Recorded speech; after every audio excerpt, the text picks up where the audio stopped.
All right, how's it going, everybody? Sorry, a little bit late on the boot up here. I'm gonna pull our time back here to where I wanted to begin this breakdown of the Peter Schiff and Anthony Pompliano debate. And the reason I'm actually doing this is because I'm kind of upset with how lenient A. Pompliano was with several of the tactics used by Peter Schiff in this debate. And there's also several things that I want to point out that, I think a lot of people are in the crypto space will be aware of, but at the same time, people who tuned into this who are not intimately familiar with blockchain, Bitcoin, and its technology might have been misled by Peter Schiff. How's it going to everybody that's tuning in, by the way? Chucker, Midway, Carl Lewis, how y'all doing today? Thank y'all for tuning in.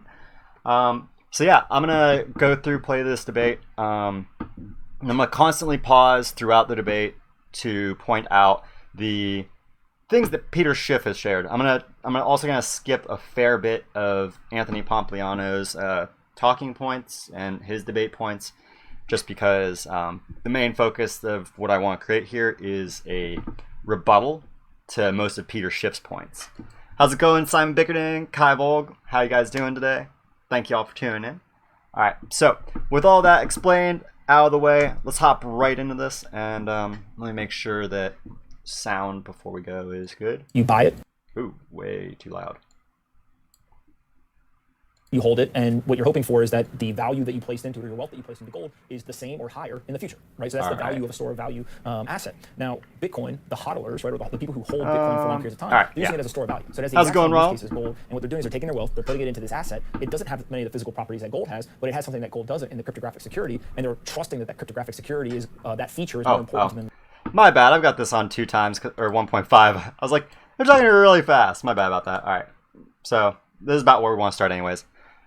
Real quick, I'll get into one day. I would love to see what your input was on the movie. Oh, Midway, you're the one who are you the one that linked me that, told me about that the other day? Because that was crazy, dude.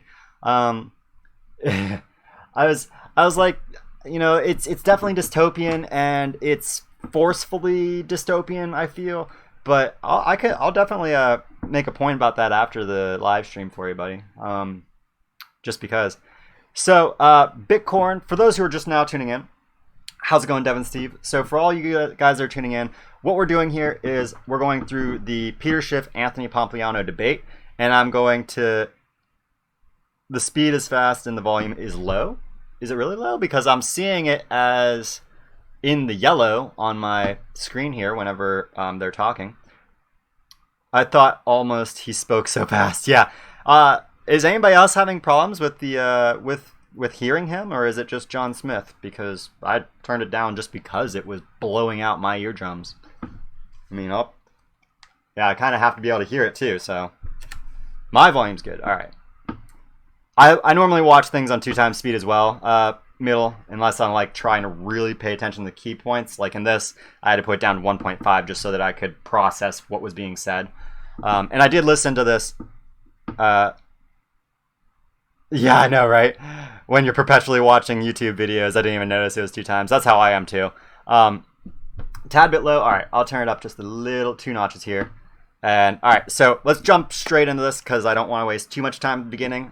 We can all talk about everything that we're gonna go over in this, and just BS after I do this little spiel here, just to provide you all with some kind of legitimate content. Something that hopefully somebody can take value away from, right? So I think that this starts literally right here at 30. I want to say it was 34. Probably right about here. Yeah. That value over a long period of time. Okay. Gentlemen, before we continue, can we agree?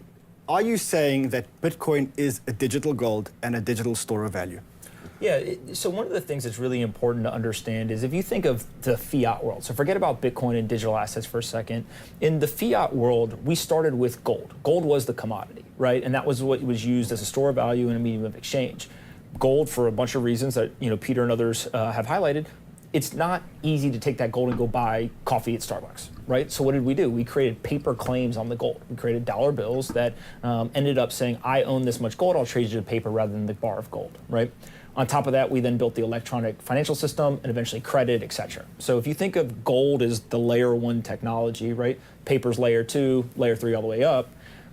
What we're seeing in the digital world is the exact same thing, but it's going to take a really long time. So Bitcoin itself today is just simply serving as a layer 1 technology. It's the equivalent of gold in that it doesn't need to be super scalable for transactions at coffee, et cetera. There will be these other layers that eventually get built on top of it. The question is, who's going to build it? When is it going to come? How does it work, et cetera? Yeah. So real quick, I want to touch on what Anthony Pompliano just pointed out, right? The comparison is gold to Bitcoin in the sense that he's saying that gold is like the Bitcoin blockchain network, and that everything on top of that with our current financial system is like layer 2, layer 3s, right? Interoperability and scalability.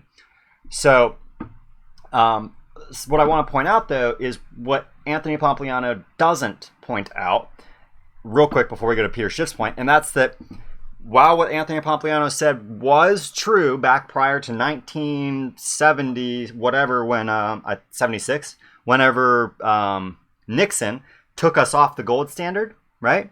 While his point was true back then, it is not true now, because we no longer have layer 1. We only have layer 2 and 3, and that's why we're watching the world's monetary system become hyperinflated.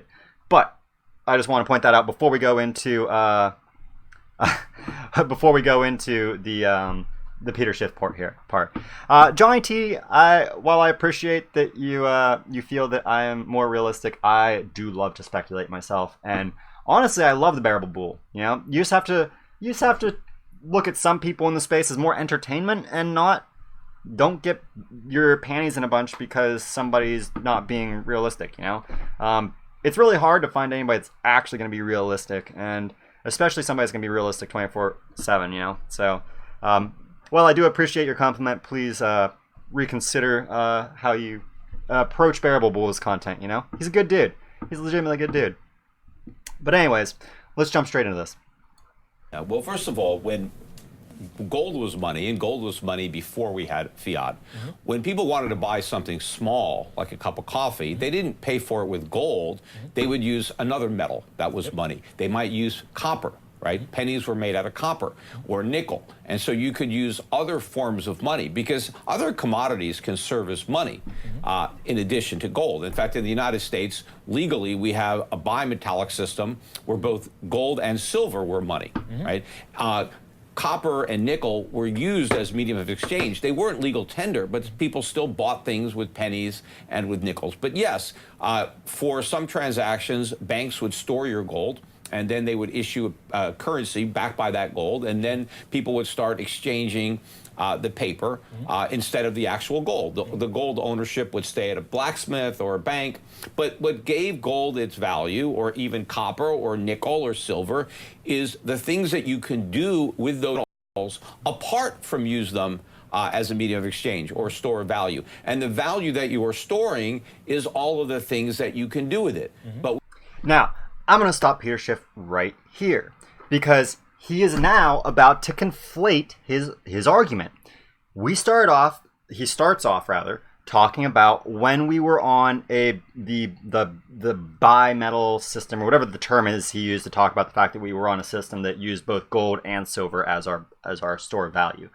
What he just really kind of messed up on is he failed to acknowledge the fact that when we were on the gold standard, the value of gold did not mature. It did not appreciate. It was fixed. It had a fixed value, and that value was the value that the US dollar was pegged to it at. $20 originally, and then up to $35 when they moved it, right? So, no, Peter Schiff, let's make sure that you're staying on topic here, or I'm going to keep you honest, right? I'm going to point out when you start to go off on your, now what we're about to hear is a straw man argument, right? His first point is, well, this system, you know, it worked for all these years until it didn't work because Nixon took us off it. And he's trying to conflate, what he's going to do now is try to conflate that the value has matured, has grown during that time, right? and he's going to use the current state, the current non-gold backed state of our currency to validate his argument, which is actually, I think I don't know what dishonest tactic that would be. Maybe, it's just a falsehood, right? But anyways, we'll let him talk through it, and I'll sorry about the beeping for anybody that just heard that, and the possible outage. Can somebody confirm in chat that you can hear me now? Yay, nay? Are we live? We back? Okay. I think we're good. That was weird. I think that the internet flashed or something. At any rate, so yeah, Peter Schiff is pointing out here that he's like, oh, well, you can't use it's cheaper to use gold for transactions. Really? It's cheaper to use gold for transactions, but as you just said, nobody uses gold for transactions today, Peter Schiff. So how do you come to the notion that it's cheaper to use gold for transactions than Bitcoin when you can't use gold for transactions? In fact, there are more things that I can buy with Bitcoin today than I can buy with gold. Now, granted, we all here in the XRP community know that Bitcoin is absolutely expensive, and you know that I'm not going to deny that it has stupid high charges for transactions whenever the network starts to become over congested, which it already is at 10K again because it didn't scale since 2017. But I digress, right? So it's really interesting because when you listen to people like Peter Schiff, a lot of people put a lot of value in Peter Schiff's words because he's very educated when it comes to how cycles work in the traditional market, and he uses this knowledge set of his to then force feed a false narrative down the throats of people like you and me who trust that he understands what he's talking about with the greater financial system, and therefore not me or you most likely, but people who understand this about him then falsely put their faith in him when it comes to what he says about gold, which is just fabrication on top of fabrication, conflation of argument, basically. At any rate, continue, Peter Schiff. Let me have a dozen other examples in your one statement as to how dishonest and how much of a shill you are. We should start calling you Peter Shill.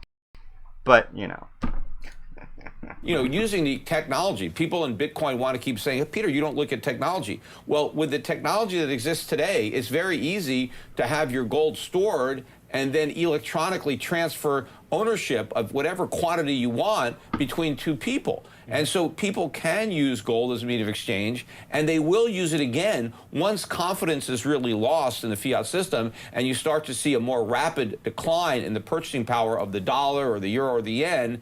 Then you'll see the public demanding a more stable alternative, and they'll go back to gold. Peter, why do you think... So here's something that's interesting. They don't even touch on the contrivances that he just made again, right? And this is why I'm doing this more than anything, because Anthony didn't call Peter's bluffs. He didn't call hardly any of them. Instead, it's really just like, it's really like both of them had their talking scripts and they just didn't even care what the other was saying. They were just answering questions that they knew, right? I know, right? Mr. Peter Schiff. Okay, so I wanna back up a little bit on what he just claimed there, right? So first we have Peter saying, well, gold used to be the money, and it's cheaper to use for transactions than Bitcoin. That's false. Both are false. Well, it was used for money, but it's not now, so he can't claim that it's cheaper to use for commerce now. And then he goes on to say that this system, that you can exchange gold today, that you can exchange gold for value now, and that you can do it digitally. No, you can't, Peter Schiff. Not without a human party, not without a third party there. And the problem with the third party is the same problem that everybody has with the United States Fed and other central banks, and that is you can't audit them. And this is gonna be something that they get into a little bit later here, right? But I want to point out that Peter Schiff is literally trying to say that gold exchange can be done electronically. It's like, no, dude. Gold is a physical thing in the real world, and it's really heavy. It's super heavy. And have you ever tried to ship anything that's heavy? Yeah, it gets real expensive real quick to send heavy things around the world. And it uses a lot of energy, a lot of oil, a lot of gas, a lot of, energy to take that physical, heavy store of value and move it anywhere, even 2 blocks down the road to another bank. It's not cheap, and what he's saying is completely false. But I digress. There's so many points that Peter Schiff's going to make in this that I can't spend too much time on any one thing because he's filled with them. He's filled with them. So let's go on. Let's see. That people today don't use gold as a medium of exchange? Well, because why would they? I mean, they're getting paid their salaries if they live in the U.S., they're getting paid in dollars. And their landlord wants to be paid rent in dollars. The U.S. government wants taxes in dollars. All the prices are in dollars. So it's a lot easier for people to use dollars. And, dollars, they're not a great long-term store of value. In fact, they're a lousy long-term store of value. But on a day-to-day or a week-to-week basis, they're pretty stable. And it's very easy to transact in them. And why do you think? So Peter Schiff just killed his own argument point. He killed his own point. But he's not going to acknowledge that he just killed his own point. How did Peter Schiff just kill his own point? Well, Rand asked him, hey, why aren't people using gold as an exchange right now? And what's his reason? Well, it's easier to use dollars. Yeah, it is easier to send dollars between each other than to send gold, right? And he acknowledged that too, right? And he does say, middleweight, he does say a lot of things that I do agree with. But that's how he deceives people. He laces truths with his opinions and his narratives, right? That's how con men work. That's how the best con men get away with their scams, right? We were talking about this with Cryptalk, right? Back when I was like, well, maybe the Swift thing is real because most con men know to operate a legitimate front business so that they can build credibility with a following so that they can get that following to buy into their scam. You always start with a legitimate front business if you're going to be a con artist. That's just how it works. And so, I kind of digress from the topic there, but it's just really interesting that this man can sit here and acknowledge that the reason we use cash, physical paper, instead of metals, gold, is because it's easier to hand somebody a paper dollar than to hand somebody metal. But the issue is that paper dollar does not hold value long term. He's right. It does. It is relatively stable, right? It's a relatively stable value system at any given day. But that stability comes from the size of the network, which they'll get into later, so I don't want to talk too much on that. But the issue is that what he's just done is he's just provided the exact argument for why a digital gold like Bitcoin is going to be the next system and why it will not be gold, because it's easier to transact around the world in Bitcoin than it is with gold, especially when it comes to international trade, which is, back to the point about the energy use of moving massive amounts of gold. Well, when you talk about international trade, if we were going to go back to a gold standard where nations didn't transact in US dollars, they transacted in gold, well, that's going to be a lot of money, to a lot of energy, a lot of oil, a lot of, if they're sending it on something with a nuclear powered ship, then it's going to be using uranium. It's going to be using a very rare, precious resource that is actually really toxic and really bad for our environment. So the thing is that there's so many little novelties and nuances in what he's saying that unless you really understand the mechanics of what he's actually saying, it's like you could be misled by this man. Because, again, his name's not Peter Schiff, it's Peter Schill. Peter Goldschill. think people today aren't using gold as a value transfer mechanism or a payment mechanism. Well, it's the same reason why things like paper claims on gold, et cetera, were created, right? It's very difficult to use. It's that layer one technology. And I think when you look at Bitcoin, it's very similar, right? I agree with Peter that there's not a ton of transaction volume where people are going to a coffee shop and buying coffee, but I don't think that's what Bitcoin is necessarily intended to do at this moment, right? Because we need to build more and more infrastructure. We're comparing an asset like gold that has 3,000 plus years of existence as a store of value medium of exchange to an asset that is 10 and a half years old, right? And the other piece I would say is from a store of value, I really want to kind of focus in on store of value for a second, because I think that's, there's very few people who would argue that gold is not a store of value, right? So I think we can all agree gold is a store of value. And Agreed.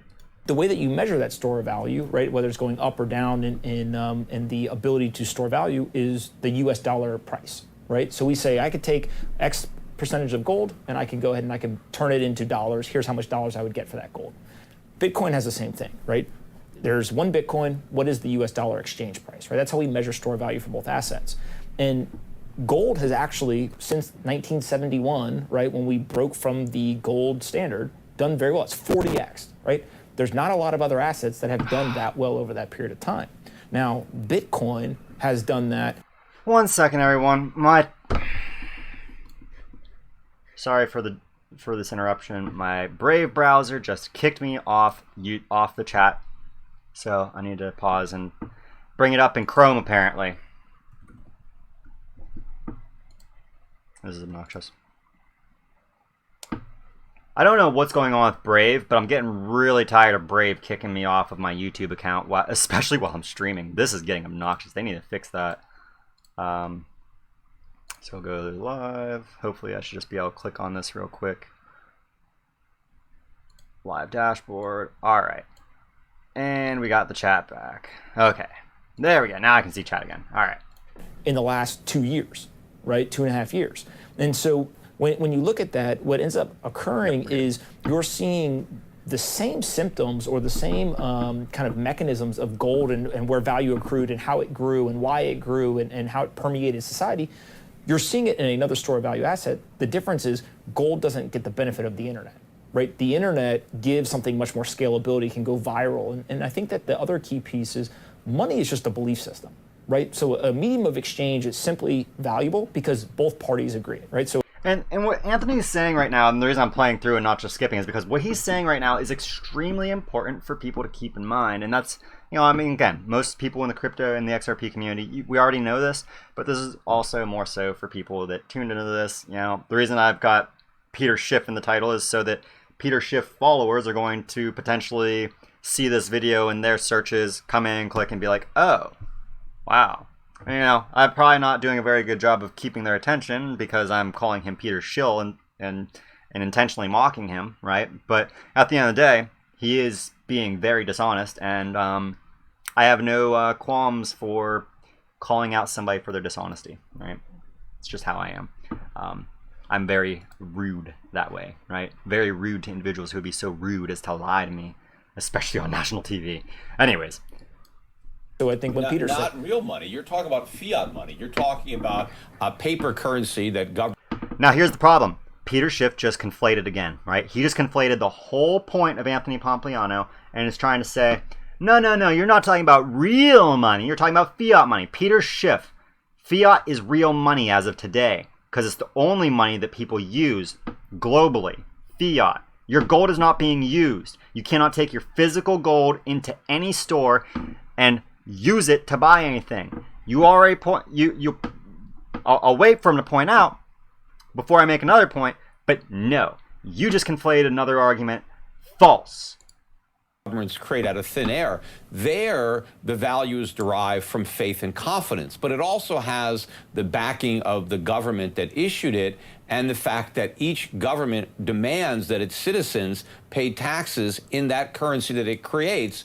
Okay, so now what he's saying is that the reason that the fiat system works is because it is government backed. Well, beauty about our cryptocurrencies, they're digitally backed. They are programmatically backed. And you know what's beautiful about programmed money?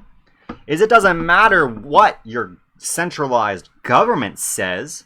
nobody can create more Bitcoin than the code says can exist. And the same thing goes for XRP. The same thing goes for any other digital asset with a fixed supply based upon its basic algorithmic code, based upon its protocols that it's written upon, that ensure that nothing can, that it cannot be manipulated, that supply cannot be manipulated by a large entity in any other way than manipulating the amount that is available, right?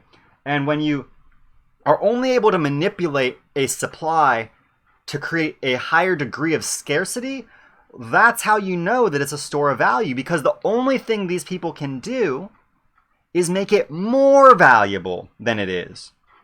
And they can only do that by limiting the supply. The difference is that fiat can go the other way, and that's what we call currency debasement. That is when your currency is losing value. That's why a gallon of milk's more expensive this year than it was last year. That's why gas is more expensive this year than it was back in, a decade ago. 3 times more expensive now than it was, 30 years ago. And that's because why? Because they can inflate the supply and thus debase the value. You cannot do this to a protocol insured monetary or a programmatically insured supply, right? You can never have more than 21 million Bitcoin, and in fact, there's going to be less Bitcoin every day because some idiot's going to lose their keys or lose access to their funds, and it's gone forever. So the supply is dwindling instead of inflating. So Peter Schiff, no. How many times will I say no that you're a liar? I don't know. I really don't know how many times I'm going to say this, but it was a lot. There were so many times that I listened to this that he just made my head, made my blood boil, that this is why we're doing a live stream on this, because so much of what he says is just BS. It's like, I didn't know that somebody could lie or create so many falsehoods and be so intellectually dishonest as this man is in this single 50-minute debate that he doesn't even talk for the whole time, It's almost, this is actually kind of a fair one. It's almost 50-50 A. Pompliano, Peter Schiff talking, but he still manages to lie so many times and create so many falsehoods that I could create probably a 24-hour video ranting on everything, right? But, I digress. Let's get back to the point. Which means there is a demand among the citizens to accumulate that currency in order to pay those taxes. And because of that, all of the contracts are denominated in that, employment contracts, rental agreements, bonds, insurance contracts. So everybody starts using it. But ultimately, if the government abuses the privilege of creating it, and it creates too much, it collapses in value because the confidence is destroyed. And Bitcoin has much more in common with a fiat currency than it does with gold. So there we go. He's trying to say that these things have more in common with each other, but he used the example of, again, the fact that you can inflate the supply of a government's fiat currency, but you can't of Bitcoin. And that's what's the key difference between the two, and he refuses to acknowledge it. And I don't think he acknowledges throughout this whole entire debate. I'm almost 100% certain that he outright refuses to acknowledge that you cannot debase the value of Bitcoin. And what he's doing here is trying to create a conflation of points to make it sound like you can, but you can't. That's why we're all investing in these digital assets, because we know you can't. And we know you can't because we don't have to rely on a third party like the US government to say, don't worry, we will ensure that your currency is worth the same amount in 50 years. No. I don't want my value to be worth the same amount in 50 years. I want to know that my value will be preserved. That's what's important here. It's not about ensuring that my value is the same. It's about ensuring my value is preserved. And the reason that is because preservation of value is maturation of value. In other words, it is going to gain value. It's going to appreciate because it's something that we can all agree is a place where you cannot manipulate supply, therefore you cannot manipulate debase value, right? Exactly. Exactly my point, middleweight. Point exactly, right? All right, what do you got next, Peter? Because gold's value is derived from its physical properties that make it desirable and make it useful, whereas Bitcoin's value is derived from the confidence that people are going to want it in the future, even though it has no physical properties or any other properties that you can use it for. So, false again, Peter. False again. What is he saying here? He's saying, well, gold's valuable because of all the things you can use it for. No, Peter. No. Most of gold's value comes from the speculation on the stock market. And in fact, look at Peter, look at Anthony's grin. He's just like, dude, this guy, Bitcoiner. He's looking at the camera because he's looking at all of his fellow Bitcoin investors like, you know, we got him, right? We just, this guy. Yeah, Pomp, I feel it, dude. I feel it because okay. Let me break this down, right? He's saying that gold's value comes from all of its uses. Its use in electronics, its use in jewelry, its use in whatever, right? No, its value comes from the fact that it comes from its scarcity. Because if you have an unlimited supply of gold, nobody would find it useful. Nobody's gonna want. Example: who out there has an aluminum foil bracelet that they can sell for thousands of dollars? Anybody? Anybody out there? I mean, aluminum's shiny. It's super shiny. You know, you can make it look real pretty, I'm sure.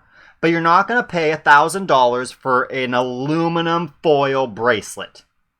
Jewelry is not a real use case. But he's going to try and make you believe that.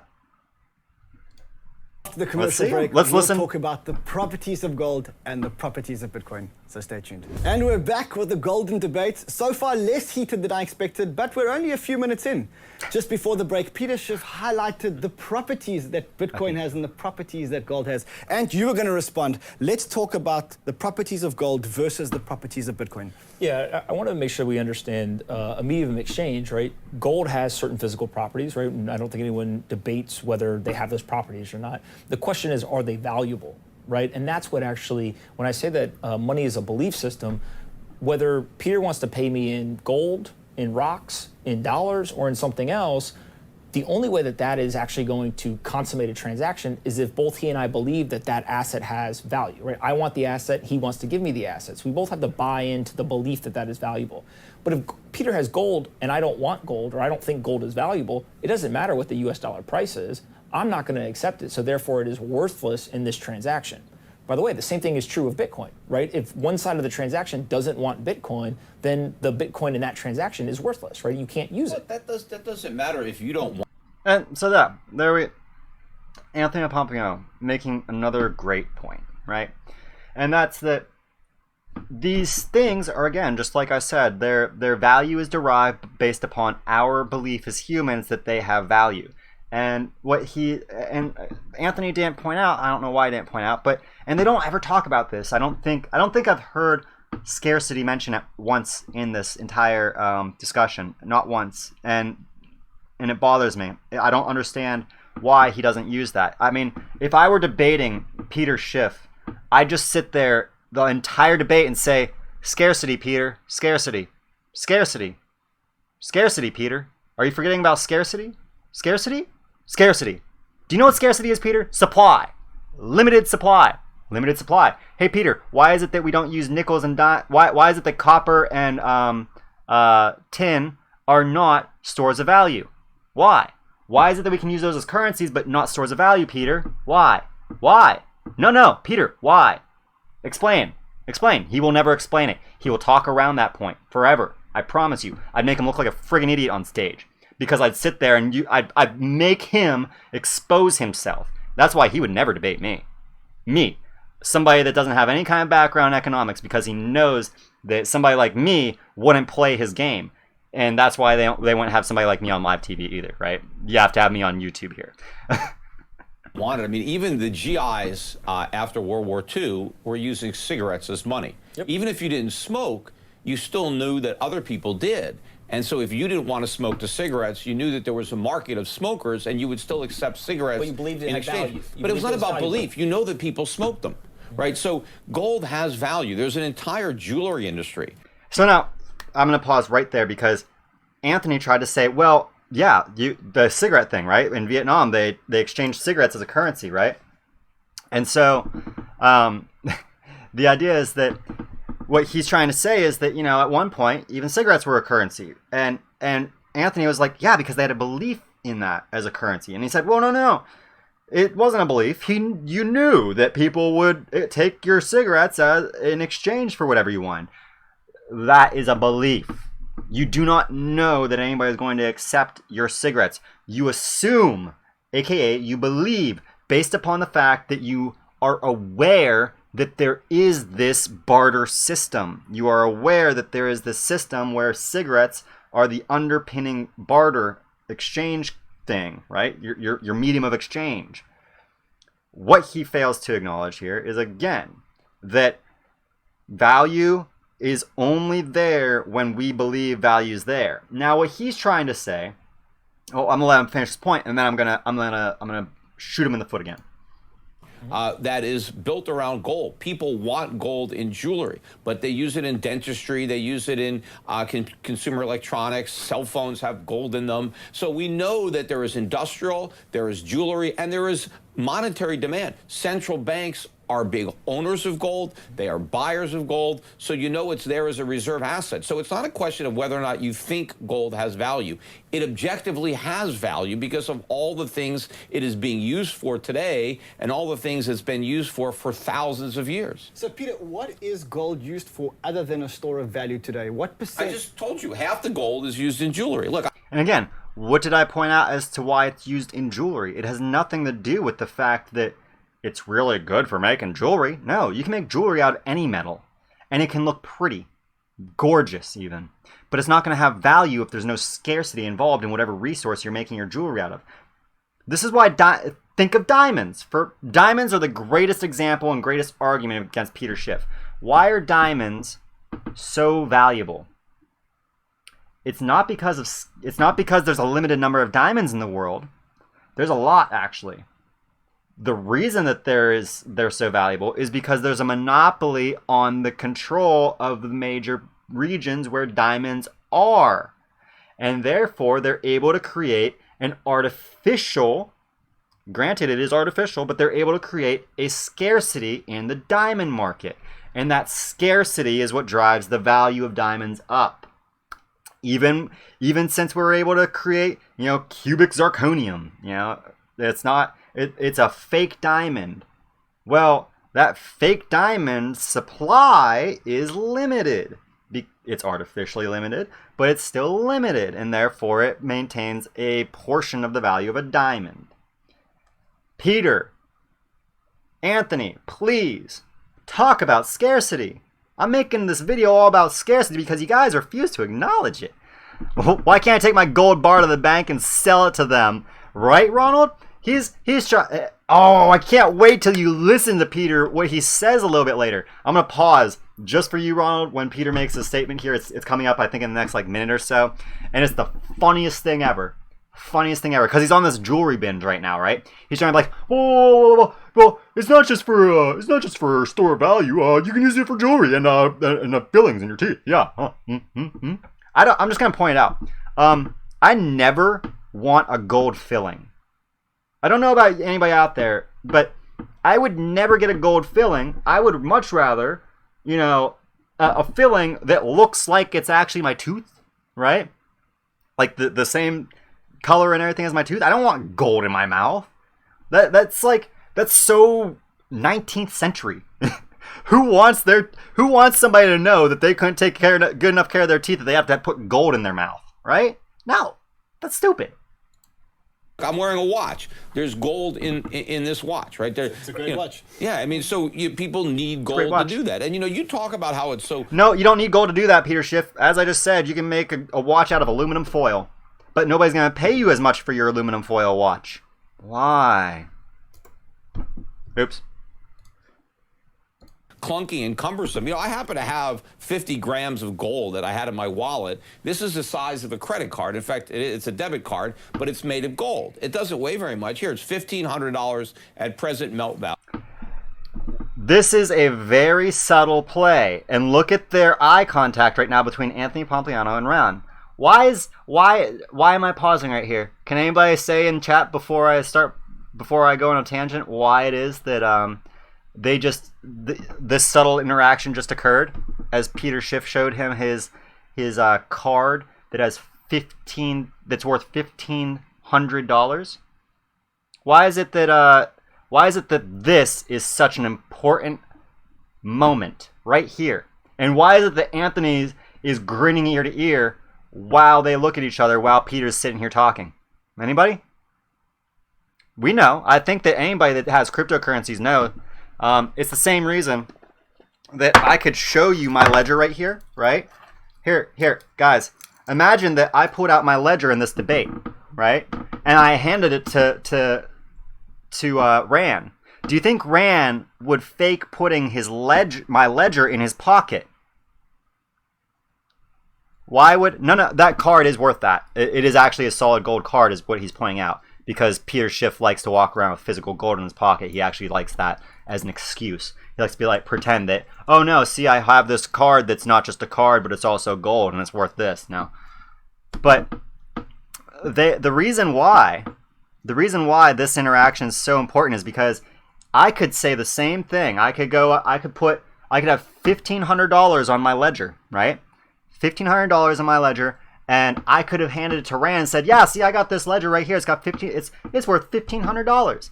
And you know why Rand wouldn't try and put it in his pocket? Because he knows that without the keys that I know, without the code to get into my ledger, it's worthless to him.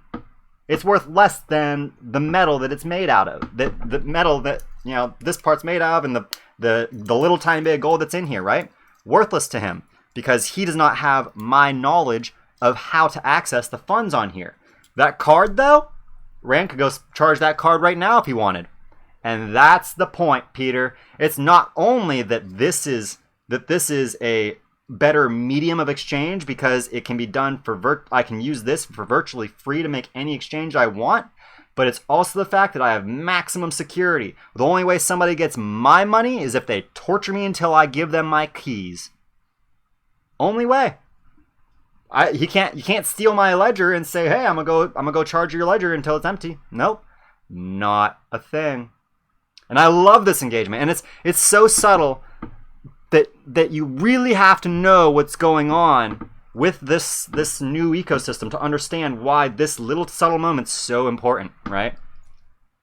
But to Peter's point again, we'll let him continue because he does say similar stuff. I just want to point out this because it's so fantastic. It's one of my favorite parts of this interview. Value. Don't put that. But don't put that, right? Very easy for people to carry around physical gold. He was scared. But this particular debit card links to an account that I have. You said you don't use gold on the internet. I have an account in Gold Money, and I have gold in the account. And if I want to spend the gold, if somebody wants it, I can transfer ownership of my gold for free to a merchant, or I can, use this, and I could, go to a ATM machine and liquidate some of my gold and take out the cash, or I can buy something with it. The key Now, Anthony doesn't go into this, but what Anthony could have said right here and right there and just shot Peter Schiff in his foot. Well, I'm going to say right now, hey, Peter, I can get a credit card that lets me do the same exact thing with not just Bitcoin, but multiple digital assets right now. Those cards exist, and I could stick that card in any ATM. If I got one, I don't have one right now, but they're out there. People have linked me to them and said that I should go get one. But I could go grab one of those cards right now, and I could put my funds on it, and anytime I go to the grocery store, I could plug it into an ATM and withdraw my US dollar, and it would charge me XRP, and I'd get the US dollar out, and then I could spend that USD on whatever I want to buy. That's exactly what he just said that he would do with his gold. That's the only way that he can spend his gold. But the difference being is that I can go certain places and spend Bitcoin. I can straight spend my Bitcoin at certain places. I don't need to exchange it for fiat.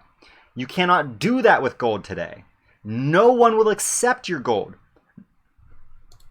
Difference here is so there's two things. One is the gold. Aside from the gold stores, right? I want to point that out too. I did say that there's no one that will accept it. There are. They're gold merchants. And you know, that gold merchant, they're going to screw you.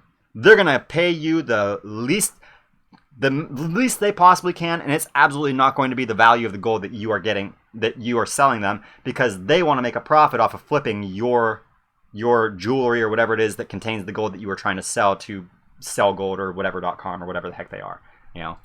Gold in that account, right? So you put gold in the gold money account.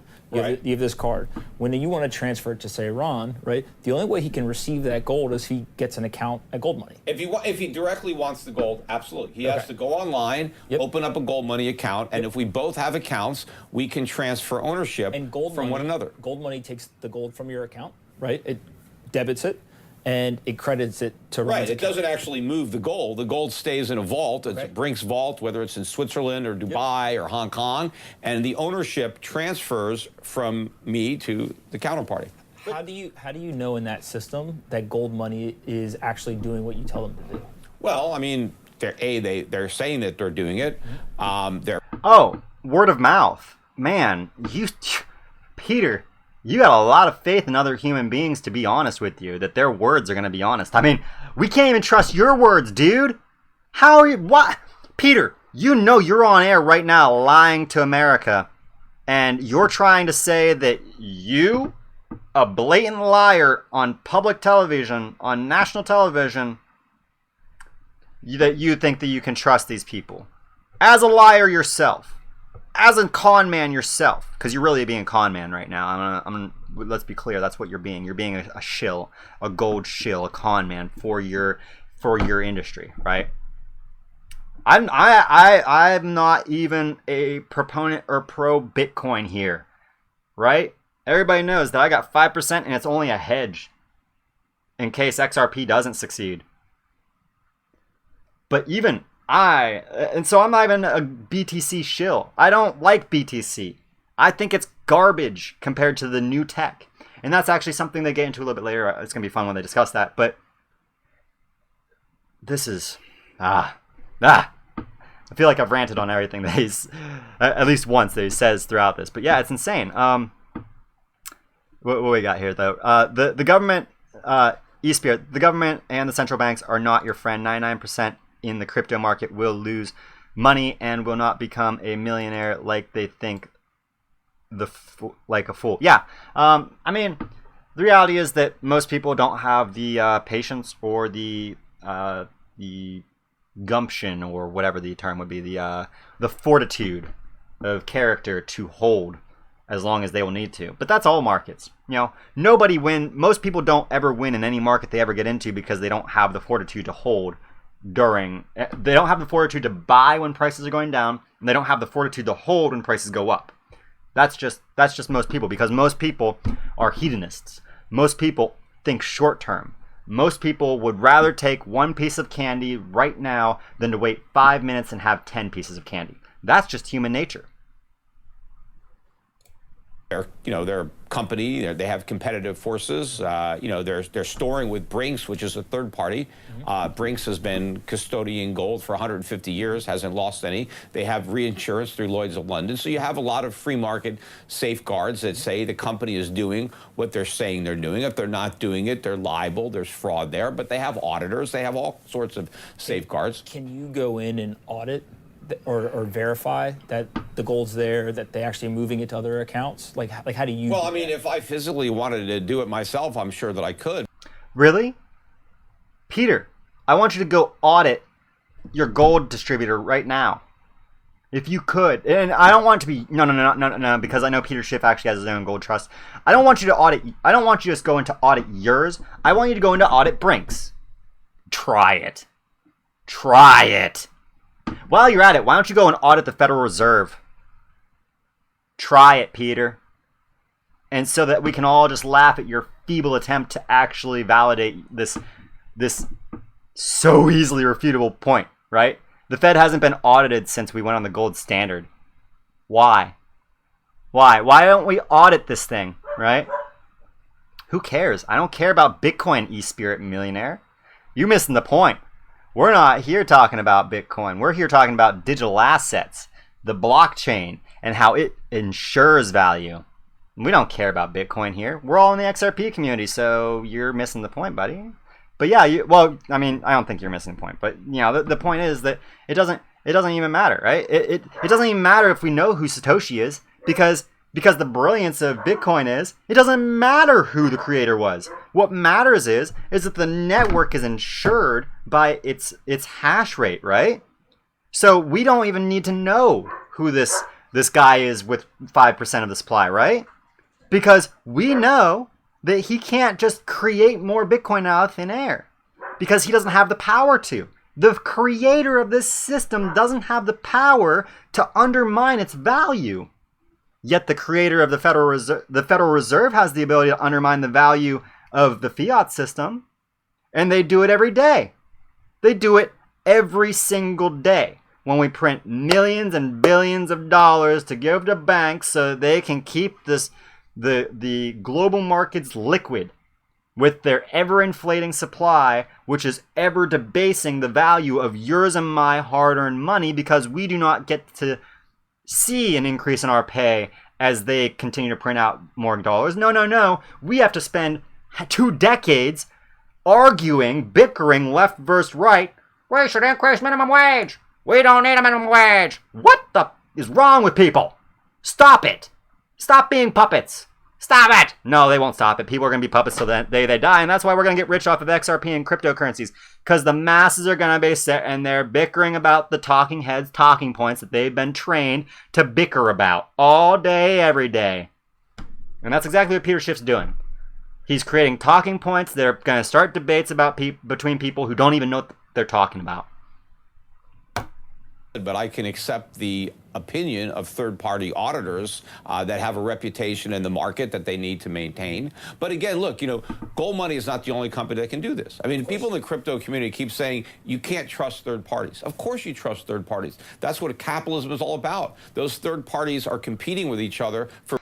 Peter, if we can trust third parties, why don't you trust the Federal Reserve? Peter, if we can trust third parties, why is it that you think that that the fiat system's eventually going to go to zero? If we could trust third parties, fiat would be a perfectly valid form of exchange, and it would never disappear. But do you know why we can't trust third parties? Because third parties who have power over such things, well, there's this beautiful thing about power. It corrupts. It corrupts anyone who obtains it. And the more power you have, the more corrupt you are. And the beauty of blockchain is it takes away human power. It takes that power and gives it to a decentralized system, a decentralized non-human entity, an artificial intelligence, if you will, even, the blockchain, and that has the power. That has the power, and that is how we ensure that no human is able to gain enough power to even attempt to be corrupt within the system. And I get that's why I corrected myself, the Spirit Millionaire, because I was being a little bit aggressive with you. I get that you trust XRP, not Bitcoin, but at the end of the day, I trust both. And I trust both because the underlying technology of them will ensure that their value is preserved for the long term, so long as there is anyone in the world who believes in that thing. It's when you look at I love that people are criticizing my weight, but whatever. I'm used to it, by the way. If you think that's gonna trigger me, anyways. 30 years old, but anyway, the point is that you can't have this system. You can't have this corrupt system that is inflating into infinity and then claim that you can trust third parties when it's the third parties that are doing the inflation of your currency. Why do you think that the gold standard was so powerful? It wasn't because of the third parties that insured it. It was because there's a limited supply of it. Come on, talk about supply, please, somebody. No, for they're not going reputation in the marketplace, and they're not going to blow that reputation if they want to preserve its value. I mean, where I see a complete leap of faith and trust is people who want to put their trust in Bitcoin, something that doesn't even really exist. And you're gonna have trust in that it's going to maintain some value. You have to trust this network. You have to trust miners who you've never met. You have to trust all these whales, and you have no idea. Now he's saying that you have to trust whales and miners and all these things, but here's the thing. You have to do the same thing for gold. You have to trust that the people out there mining gold aren't telling you that there's less gold in the earth than there is. You have to trust that the whales in the gold, like Peter Schiff, aren't going to manipulate the price down like they do. Or like JP Morgan manipulates the price of silver, which they have been. Everybody knows that they've been manipulating silver prices for decades now. So the same exact trust issues are inherent in the precious metals industry. So what is your point, Peter? Because you don't have a point of defense for your system against this Bitcoin system or this cryptographic system in the way that you're talking, because the issues you're pointing out are the same inherent issues in your system. But go on. I'm listening. What their hidden agendas are? All you're trusting is you're trusting a piece of software, right? You're trusting an algorithm. No, I'm not even trusting that. I'm trusting that this digital creation out of nothing, this string of numbers, right? Letters or numbers. Software. Right. No, it's not the software. I don't get the software. I just get the string of numbers that somehow the string of numbers that he's talking about, you know, the digital representation of your digital currency, whatever it is, Bitcoin, XRP, whatever. Cool. You're trusting that those numbers are there, and as Anthony points out, yeah, you're trusting program. You're trusting software. You're trusting that this network is validated, that your numbers are not being fabricated. Now I have a dollar here, right? Well, do you know what I have to trust with my US dollar? That those figures, that serial number, I have to trust that that's a real serial number, that this isn't counterfeit. Well, here's the thing with the US dollar. You can counterfeit a US dollar and somebody can put fake numbers on this. They can put a fake serial key. You cannot do that with Bitcoin or any digital asset. The numbers are hard programmed. You can't create fakes. You can try. I mean, there's plenty of people who have created forks off of Bitcoin. Hell, we even have a XRP fork. It's called Stellar, XLM, right? You can create these forks, but they're only going to have as much value as people put value into your counterfeit, essentially. Technically speaking, that's what Bitcoin Cash is. It's a counterfeit Bitcoin. Somebody said, no, I don't like this one, so I'm going to create my own. And people said, hey, I like your counterfeit over the real one, so I'm going to put money into that. I'm going to increase the liquidity of that, therefore increasing the value of it. No, Baba. I need to print a few more for you, right? But yeah, it's absurd that he's even trying this argument. It doesn't even make sense. He's literally using argument points that it's like, okay, how's that any different than the current system or a gold-based system? How? If you have gold, you're going to have a certificate, which again, that certificate is going to have a serial number. That serial number confirms that that certificate is legitimate and that therefore you own the gold that certificate ensures that you own. How do you know that your certificate's not fake? Because I could just as easily write a fake gold certificate that, and here's the thing, if I know your serial numbers for your gold certificate, I could just create a fake certificate identical to yours and then go steal your gold. You can't do that with my Bitcoin. Can't. You have to have my information, my private keys to get my Bitcoin or my XRP. That's not this. It's a far higher level of security. And again, that's another reason why we all trust this digital asset. And you're right, Jake. It's kind of suppressed right now, but you know, I mean, it's still up 50-fold from where it was like 2 decades ago. Everybody likes to say that gold's undervalued, but it's like, have you seen the price of gold? It's like, it looks more exponential than Bitcoin right now. I'm just gonna put that out there.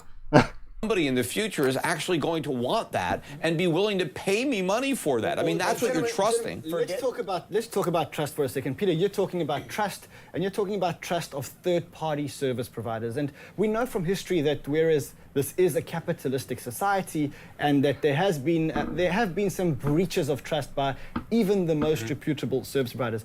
And let's talk about the trust in the Bitcoin network and how it actually works. Yeah. So what I was getting at with the questions is you're trusting a third party, right? And there's again, that's for the part of my gold that I keep with gold money. Yep. I have gold in my safe. I mean, this gold that's in my pocket, I'm not trusting anybody. Yep. I have it on me. It's in my possession. Yep. And most people keep most of their gold in their own safes. Yep. And they're not trusting a third party because they own the gold themselves. Yep. So what you have to remember with Bitcoin is the exact same mechanisms exist, right? So I can take my Bitcoin, which again is just software, right? It is governed by an algorithm, but it's just software. And I can put it with a third-party custody provider, I get that. right? Or it can be non-custodial. I can hold on to it myself, right? But the key switch here, I think, is that you trust that piece of metal, right? Because you can physically hold it, you have it, you understand what the physical properties are, and you think that you're going to be able to give it to somebody else in the future, right? And they're going to pay you for it, right? If you want to give it to them. Well, the gold's had value for thousands of years. There's no reason for it to stop having value.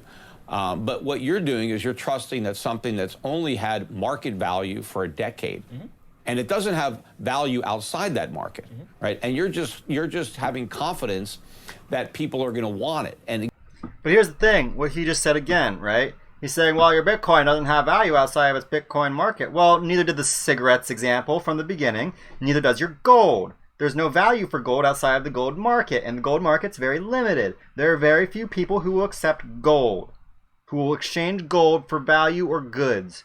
Very, very few. You cannot go to Walmart and exchange your gold for groceries. You cannot go to Kmart and exchange your gold for groceries. You cannot go to Amazon and exchange your gold for whatever you get on Amazon. That's the point, Peter. Alright. Sorry about that again, guys. I don't know what's going on with my internet today. It's like flashing in and out. But at any rate, let's jump back into the rest of this, right? again, what makes no sense is even if you assume, okay, if cryptocurrencies are going to work, I cannot think of an example throughout history where any innovation, where the first one was the best one. Right? Wherever was invented, whether somebody invented the telephone, the first telephone was not the best telephone. It's been improved upon. The first television, the first automobile. So if cryptocurrency would work, why would we assume that Bitcoin is the one that's going to succeed? Why would the first attempt be the best attempt? Why wouldn't somebody come up with something better, that's quicker, that's more reliable, that's more secure than Bitcoin? And if somebody can do that, then it renders Bitcoin worthless because there's something better. Before we continue. Hold on, Rand says. Hold on. This is off topic. We can't go here. We can't talk about XRP. Stop. Peter, don't. No. We're talking about Bitcoin and gold. No. Stop. Stop telling people that there could be a better system than this. No. We gotta go to a commercial.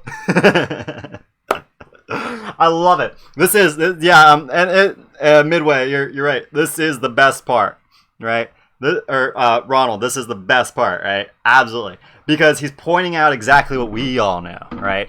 This is where this gets into, Bitcoin. This is why we don't believe in Bitcoin.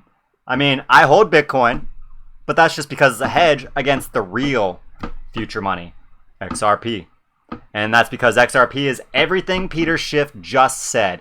It's less energy cost. It's cheaper to move. It has a KYC compliancy system to ensure that you cannot launder or fund terrorists through it. And Kai, I agree. I think that when he said this exposed him as an XRP investor, to be honest, because it shows that he's not as ignorant as he's playing, right? Because he made the argument that instead of that digital assets as a whole are going to disappear, he's making the argument now that just Bitcoin's going to disappear because it's not the best of this technology, right? Oh, 3 dorks hold XRP. Probably. Well, I don't doubt that, honestly. I'm sure Anthony Pompliano does too, and I'm sure Rand does too, right? But yeah, it's very interesting that he took the discussion here. And I think... You want me to play it again? All right, yeah. I'll play that. I'll play that one more time. We'll listen to Peter once again explain why XRP is going to beat Bitcoin. So here we go. Years, there's no reason for it to stop having value. But what you're doing is you're trusting that something that's only had market value for a decade, and it doesn't have value outside that market, right? And you're just having confidence that people are going to want it. And again, what makes no sense is even if you assume, okay, if cryptocurrencies are going to work, I cannot think of an example throughout history where any innovation, where the first one was the best one. Right? Wherever was invented, whether somebody invented the telephone, the first telephone was not the best telephone. It's been improved upon. The first television, the first automobile. Know how Rand's like, before you go there, no. Napster? What's Napster? I don't. Was that a napkin holder? Napster? I don't know what you're talking about. I love it. So if cryptocurrency would work, why would we assume that Bitcoin is the one that's going to succeed? Why would the first attempt be the best attempt? Why wouldn't somebody come up with something better, that's quicker, that's more reliable, that's more secure than Bitcoin? And if somebody can do that, then it renders Bitcoin worthless because there's something better. Before we continue in that debate, and the debate is so good. It's so good. And you know what the best part is? Is that he doesn't just what his point there leads into this. It's not just the first is never the best. It's that the second is never the best either. It's usually the third iteration. It's usually always the third iteration. Almost always, in all examples. Ronald brought up Napster, right? Well, Napster was actually the second. Napster came second. Before Napster was W3C, the World Wide Web. Nobody contemplates that, right? The World Wide Web, W3C, was the first browser, and it underpins, right? So it's fascinating. It's like Friendster, right? Everybody knows MySpace. Almost nobody remembers Friendster, but you all have a Facebook. Well, probably not now. I mean, I've deleted my Facebook. I know most people out here have deleted their Facebook now, right?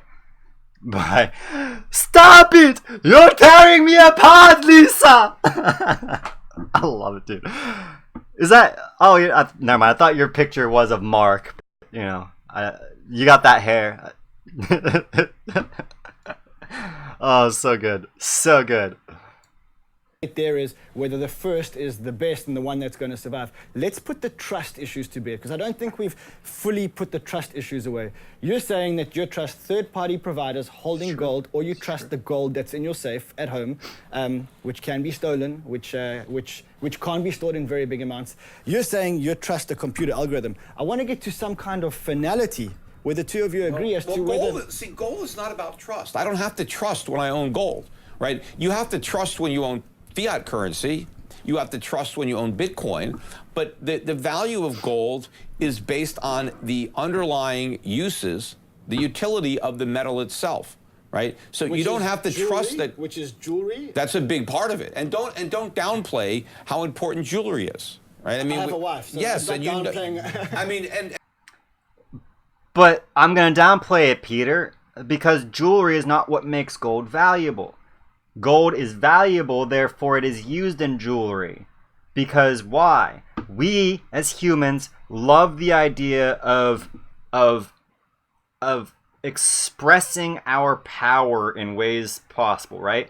Value, the value of your bank account or your portfolio reflects your real world power. And when you wear something like gold, what you are doing is you are wearing power. You are saying to the world, I'm so powerful that I just wear my wealth. I adorn myself in my value. So that all the world can know that I am so valuable that you could take my watch and I'm still going to be worth a lot. And let me show you this beautiful gold watch. Worth thousands of dollars. Why is it worth thousands of dollars? Once again, as I've iterated 1,000 times over now, that gold watch is worth so much because it's not made of a worthless metal like tin or a worthless metal like copper. It's made of a precious metal, a rare earth metal, something that is extremely hard to extract now because we have limited our supply so much, our natural availability of it, right? But he doesn't acknowledge this. They don't acknowledge supply the entire time. And and jewelry is also, it's important in culture, it's important in religion, and there's a reason that gold is used for jewelry. It's not an accident that people choose to make jewelry out of gold. You trust algorithms and software with other. And that reason that Peter didn't want to say is scarcity. But he knows that if he says that, he gives Anthony the debate. He hands the debate to Anthony. He makes it obvious. But I digress. Of your life, right? So when you get lost in New York City, you don't ask the guy on the street corner for directions. You pull up Google Maps and say, tell me where to go. But that's a different type of trust. Well, hold on. But you trust that software is going to do its job, right? When you want a music recommendation, Spotify, Apple Music, whatever you use, right? They recommend music and you trust that it's accurate. If you want answers to a question, you trust Google to give you the answers, right? So there's other aspects in your non-financial life that you trust algorithms. Right, but and again, now, Anthony's totally on point, and he's so coherent and clear that I don't need to explain anything that he said. But now listen to what Peter Schiff's about to say, and Peter Schiff is once again going to be extremely dishonest with his tactics here in this debate. So listen to Peter Schiff's words, and then I'll explain why I paused here and really just wanted to make sure that you're all paying attention to Peter Schiff's rebuttal. Again, I don't think I'm going to turn around and sell my GPS at a profit to somebody else in the future. No. I don't confuse it with being a store of value because it provides some type of service that I paid for, that I purchased. When you buy Bitcoin, it's not providing any service. It is providing a service. It's providing a service of low friction transaction globally. And here's what he just said, why he just screwed up again and why he's dishonest again. He says, well, yeah, but I don't sell my GPS thinking I'm going to get a profit for it. No, but you know who did sell you that GPS? Google, Apple, whatever phone you have, whoever Apple bought out for their GPS system, or if they built theirs in-house, I don't really know. Google definitely bought out theirs. I'm almost 100% confident that they bought out the GPS systems that they use. And you know who sold that idea in the first place? The U.S. government when they invented GPS. So there was this system created, this GPS system, and somebody, the creator of it, said, hey, I'm going to take this system and I know it has a service, it has a use case, it has utility. Therefore, I can sell this utility to everybody. And everybody now has that utility. It's right here on your phone. You bought it. I bought it. You bought it. Peter Schiff bought it. Everybody bought that utility. And that's the point. Everybody's going to buy the utility of cryptocurrencies someday, even if it's not Bitcoin. It's not satisfying any of your needs or desires. It's providing cryptographic security. But security of what? You've secured nothing. Yes, security of value. You did secure something. You secured value within a network. And that's why there's so much value in these networks, because that value has been, for all intents and purposes, trapped within that network, secured within that network.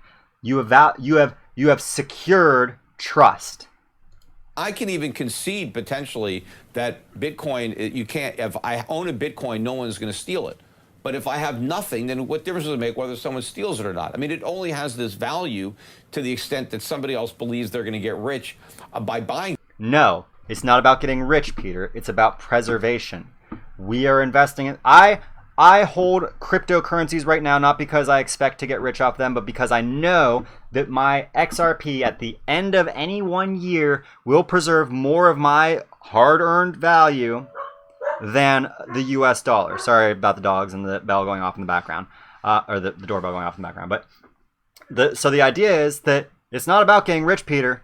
Yeah, we're kind of get rich because we're early adopters, and we all know that. Let's be real. Most of us are saying most of us expect to get rich because we understand the inherent value and the inherent dynamic change that this system is bringing to the world. That's why we expect we're going to get rich. It's not because the network is going to make us rich. It's because the network is so powerful that it's going to make the world, it's forcing the world to adopt it. And that, because we are early, is what's going to make us rich. I do not expect that anybody who buys Bitcoin in 20 years is going to get rich off of buying Bitcoin. Just as much I don't expect anybody who buys XRP in 20 years is going to get rich buying XRP, right? The only reason that we have that potential to get rich now is because we're early adopters of a global change, of the internet, before it's the internet, back when it's the interwebs, because people wanted to try and make it sound nonsensical. Oh, it's the interwebs. It's this fantasy ground where drug dealers and pedophiles go to share pictures of little babies and whatnot. No, it's just another conflated argument. But let's go. And again, you don't want to confuse, because you said earlier that a store of value. I will concede that the price of Bitcoin has gone way up, but you can't confuse price appreciation with a store of value. Anything that can go up can also come way down, as we've seen before. I mean, Bitcoin has had some spectacular declines, and so there's a lot of volatility there. But you don't know. It's growing just like a network grows, right? So if you think of take a mobile application, right? The way that networks grow is there's an influx of new users, right? So everyone rushes in, they want to try the new hot mobile app. Then there's some churn of those users. So let's say that 100 new people come in to try something, right? You try it, you don't like it, he likes it. 30% of those people leave, right? So it's a net 70% gain, right? Or net 70 people gain for that network. Then there's another big rush of people, right?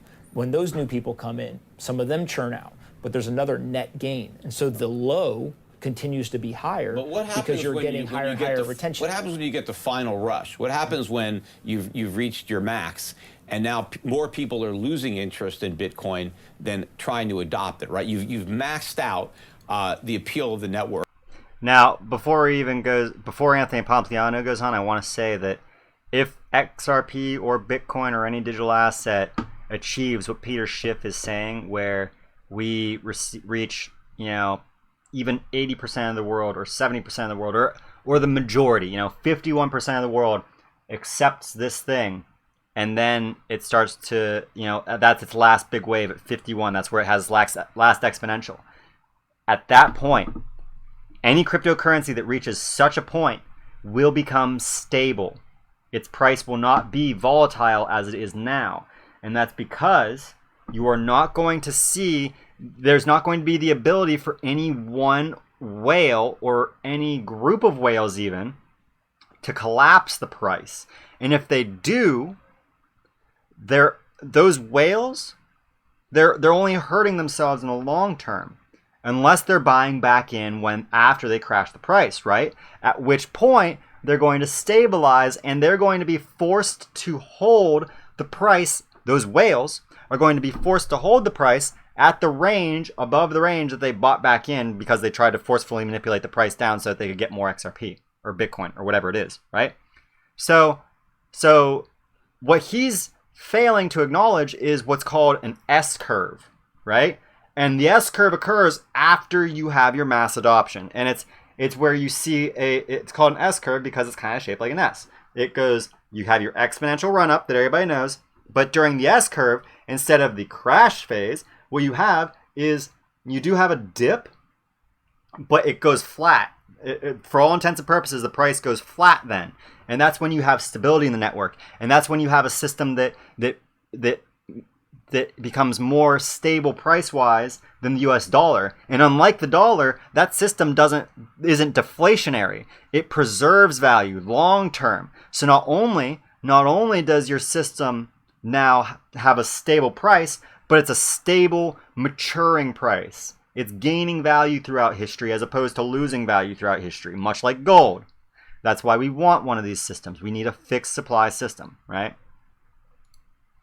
And now, instead of continuing to grow, it starts to shrink. Then what happens? Remember that money in general is a very viral product, right? So if I give you money and then you turn around and you use it and then somebody else uses it, you're pulling more people into the network, right?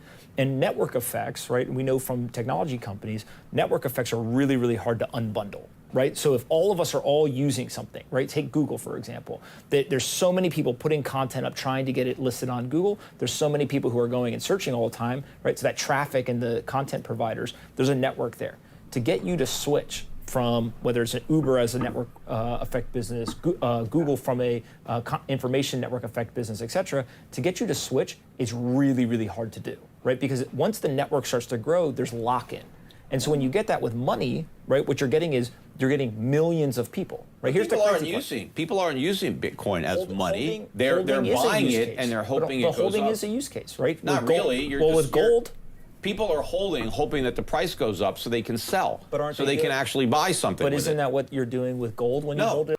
No, Peter, because I have watched multiple videos of you saying that that's why I should buy gold, because it's going to mature in value, because it's going to make me money. You're a liar, Peter Schiff.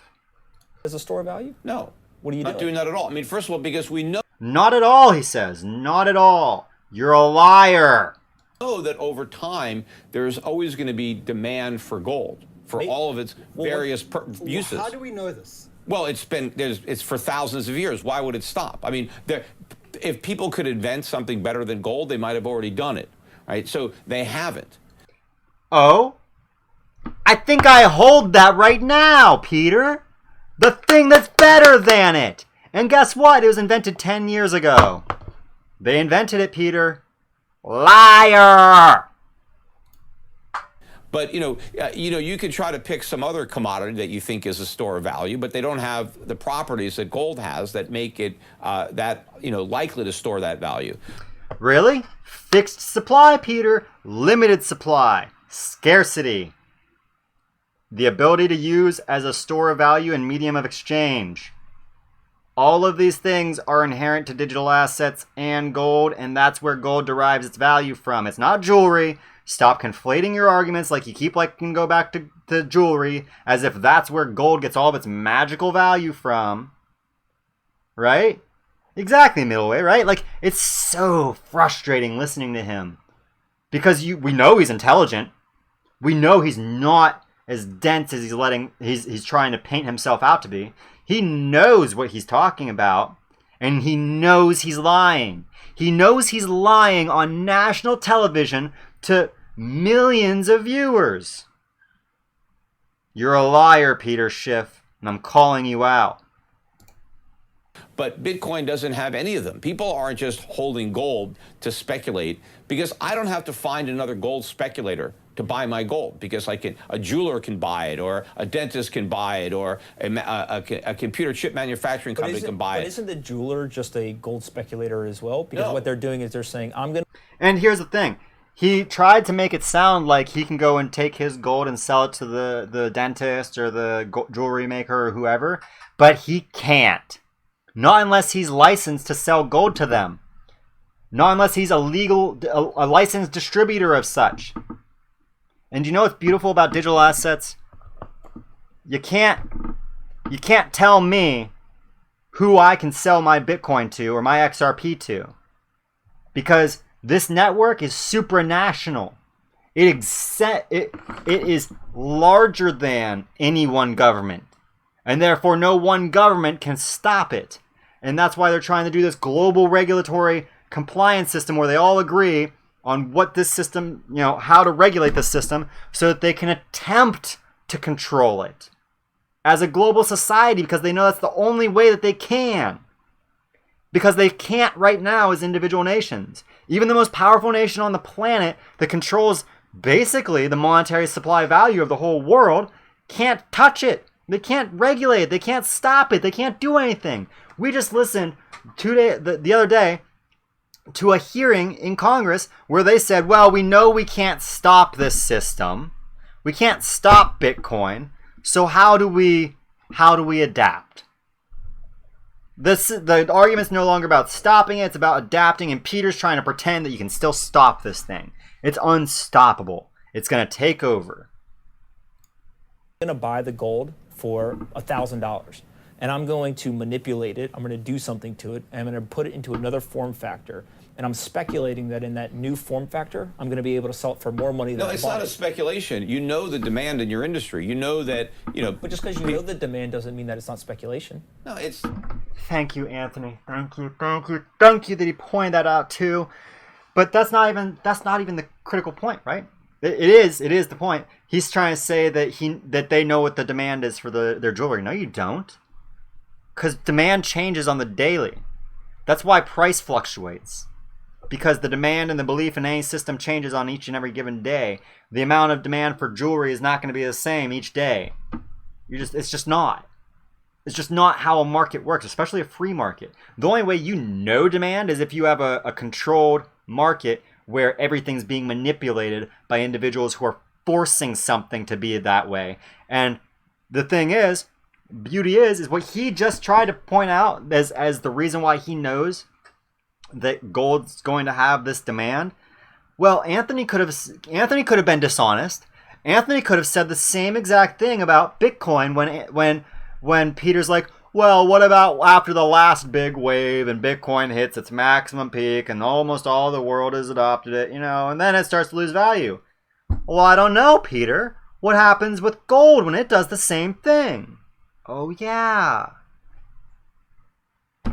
It stabilizes because you find a happy medium for your demand and your supply. And that matures over a very long term, but it still matures as opposed to a fiat system that devalues, that becomes debased because of liberal fiscal policies. That's not saying liberal in the sense of liberal versus conservative political view, but liberal in the sense that they are free to manipulate as they see fit, and thus they do so. Look, I mean, you can make that argument about any single commodity. How do you know people are going to want milk? How do you know people are going to want wheat? How do you know they're going to want oil? I mean, Now here's the great one. Hey, Peter, how do you know that people are going to want oil? We're moving towards green energy, renewables now. Now, granted, you do have to use oil in creating solar panels. But you know what's really interesting? We're moving towards electric cars, away from oil cars. What is that going to do to the price of oil, Peter? And when will that occur? You can't say any more than I can say when the electric car industry is going to have an unimaginably negative impact on the value of oil, because this demand for oil is going to plummet through the floor. It's going to fall through the floor when electric cars become the normative, not the exception. When that happens, and it's happening, it's a process underway right now. That's why nobody can say when that paradigm shift occurs and oil is going to completely lose value. Arguably, it's already occurring, and that's why we're seeing an oil glut. And now we're seeing the artificial limitation of oil being introduced into the global economy. It's like, but here's the thing, perhaps you might not even have known that. I'm sure a lot of people in the XRP community knows that, but the average Joe doesn't know that. Because the average Joe doesn't waste their life in front of a computer researching these kind of, fundamentals of markets to be able to call him on his bluff like that. But I digress. I'm going to call you out on it, Peter. But there's nothing that you could do with Bitcoin. All of the demand for Bitcoin is somebody is going to want to buy it because they think somebody else will pay a higher price for it. And it's all about the greater fool. I just want to direct everybody viewing this in the afterwards to Ronald's statement there. Peter Schiff even said it himself. Cars are being improved every day. And this electric car and the gas and oil cars, they're even being improved so that they reduce their energy usage, their amount of oil usage, which reduces the demand for oil. Perfect example. Thank you for pointing that out. Everybody who's in Bitcoin ultimately needs to sell it, because anything that you want to buy, any product that you want to buy, the seller is not accepting Bitcoin. You have same thing for gold, but go on. To sell the Bitcoin. If you want to buy a car, if you want to buy your Lambo, right, you got to take your Bitcoin and convert it to dollars or euros, depending on where you're buying that car. And now those Bitcoins have to be sold. So you have to have a new buyer for the existing people to get out. And from my perspective, I'm still waiting for how this is any different than gold. I mean, at least with Bitcoin, they're working towards integrating this into those systems so I can go buy a Lambo with it or buy a house with it. And actually, it's a lot. I can definitely buy a house or a Lambo with Bitcoin right now. If I had enough Bitcoin, right, I could absolutely find somebody that's going to sell me a Lambo for my Bitcoin. I don't even have to change it for US dollars. They'll accept it. I just have to find the right dealer. I might have to travel somewhere around the world, but I'm going to find it. Just like he might be able to find somebody that's going to... Well, actually, I don't know if there's anybody that's going to take his gold for it, but maybe. Having just looked at Bitcoin, I don't think the hype or the excitement today is as great as it was a year and a half ago. And I think if you look at the number of stores... But why is the price higher? Well, the price isn't higher. The price got to 20,000, and now it's barely 10,000. I think the price is declining. I think the... Oh. Peter, so you're talking about highs. We're not talking about the price's highs. Obviously, whenever you have a bull run, you're going to have a irrational peak. But what we're talking about, and Anthony's going to point out later, just want to point this out before he goes on his tangent and kind of like derails the whole thing, because that's what Peter Schiff does. He derails. We're talking about the maturing of the ecosystem. The average cost of a Bitcoin has increased year over year for the last 10 years, just like every other fixed supply digital assets value has increased in value year over year. We're not talking about peaks. We're talking about average median value, and that does increase every year. But go on. The market peaked at that 20,000 level in December of 2017. I think interest kind of peaked as well. And I think once the market really... And so he's saying that the interest in Bitcoin peaked, the interest in XRP peaked. But here's the thing. At 20,000, only 6% of the world population at most bought into it. And you know who didn't buy into it back then, in 2017? The governments of the world. They wanted to label it as... They wanted to try and ban it. They wanted to try and see if they could squash it. And what's happened since? Exactly what we saw the other day with the U.S. hearing regarding digital assets. They've admitted they can't stop it. That means that these individuals, these government entities, the U.S. government, have unwillingly, they don't want to accept it, but they have been forced to accept that this is a unstoppable system. Therefore, it's legitimate, right? The U.S. government, in its ability in its admission that it cannot stop the Bitcoin network, has admitted the sovereignty of the Bitcoin network, and that's akin to admitting a nation's sovereignty, right? A nation is only as real as its ability to maintain its sovereignty from another nation. If the U.S. can go in and say, hey, you're not a nation anymore because we just bombed all your people into, being mutant glowing people because we dropped a nuke or whatever because, we're crazy people over here. You can't claim to be a nation if somebody else comes in and says, no, you're part of our nation now.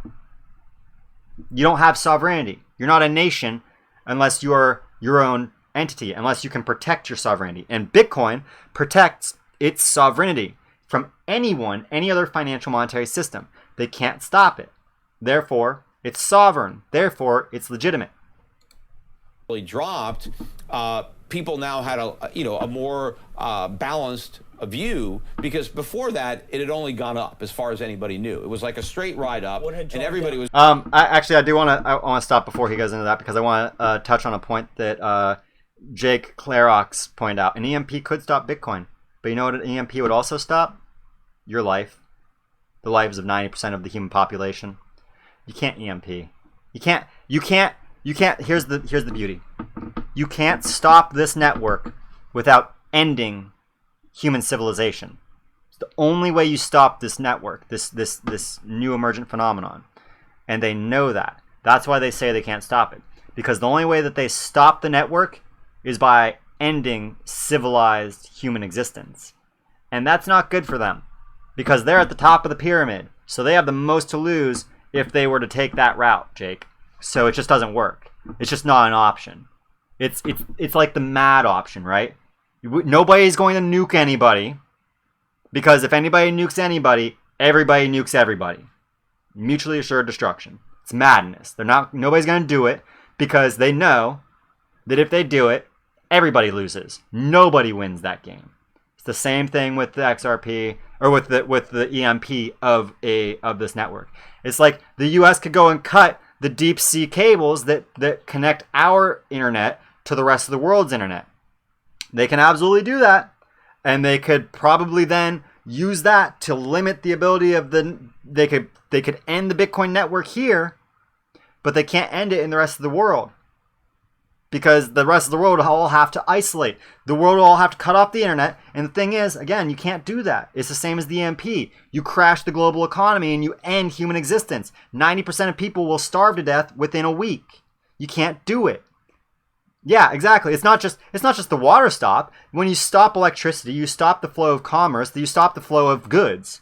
All goods, not just water. You stop the flow of food. You stop the flow of everything. You end everybody's jobs when you do that. Nobody has a job now because nobody has the ability to get a paycheck. Therefore, nobody's going to work because nobody's paying them to go to work.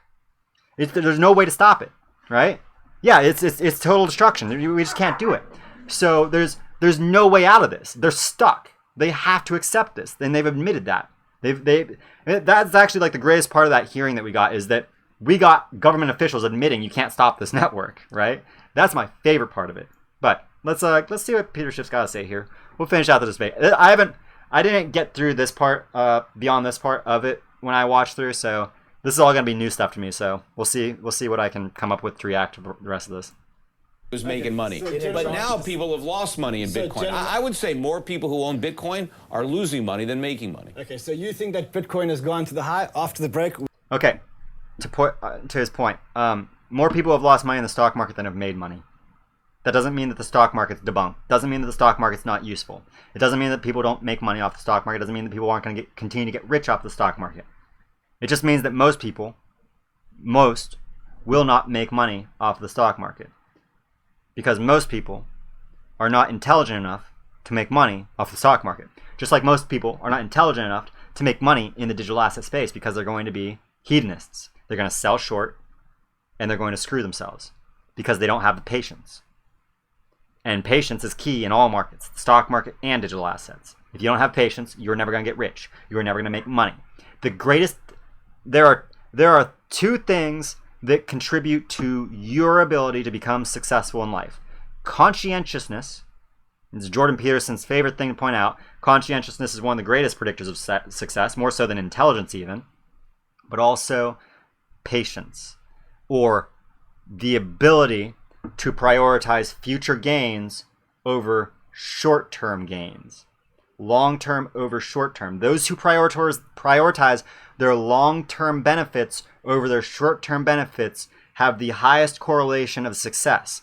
There are experiments psychological experiments that show that children that are followed throughout their lives, right? As children, they are presented an option. They're said, okay, the researcher sits that kid down at a table and says, I'm going to give you one piece of candy, or I'll give it to you right now. But if you're willing to wait 5 minutes, 5 minutes is eternity to a child. So to us, that's like, well, yeah. But to a child, you say, wait 5 minutes, and you can have 2 pieces of candy. Most children, the mass majority, will always pick one candy. And most of those kids will never experience success, true success in their lives. Those kids who do wait the 5 minutes so they can have 2 pieces, it is a extremely high predictor of long-term success in that child's life. Now, I never took this test, so I don't know where I fall on that, but who knows? But the idea is that I know this, so I'm applying this logic to my own life ever since I learned this when I was in college, right? I said, okay, well, I'm going to be observant of my own thought processes to ensure that I'm prioritizing my long-term benefits in life over my short-term benefits. I'm not going to think about what makes me happy right now. I'm going to think about what will make future Jade happy, right? Whatever's going to make Jade happy in 5 years, I care more about where Jade is in 5 years from now than I care about where Jade is right now. Because if I prioritize Jade in 5 years over Jade right now, then in 5 years, Jade's going to be real happy with past Jade. You know, he's going to be like, hey, dude, you went through a lot of crap for me to be where I'm at. And you know what? Because I found this success because of you, I, now present Jade, who's doing really well, I'm going to prioritize future Jade still. I'm going to prioritize Jade 5 years from now still. And then 5 years from then, 10 years from now, Jade, that future Jade's going to be really happy. Because he is going to be like, man, not only did my first self make it so that Jade of 5 years back was really doing well, but Jade of 5 years back made it so that me now, I could have never imagined I'd be here now. But that only happened because I prioritized my future over my present. And that's why it's such a strong predictor. That's why it's such a strong force. It's compounding. That's why Einstein, it's one of the reasons behind Einstein saying that compounding interest is the most powerful force in the universe. He was a mathematician. He was a physicist, not an economist, but even Einstein understood this basic principle because it's fundamental to our existence. And what's interesting is that Peter Schiff is trying to downplay this whole time, right? But at any rate, let's go jump into the rest of this. We'll see if I can skip this little flash forward. It's not even worth it. It's just going to be like a half second. We'll let you respond. We're going to cross over for a commercial break. Things certainly getting heated up here. Don't miss the next part of the debate. Stay tuned. And welcome back to what's been dubbed the golden debate. Things certainly are getting heated around here. Just before the break, Peter Schiff took a swipe at Bitcoin, saying that the price will never see the all-time high again. And how do you respond to that? Yeah, I mean, maybe.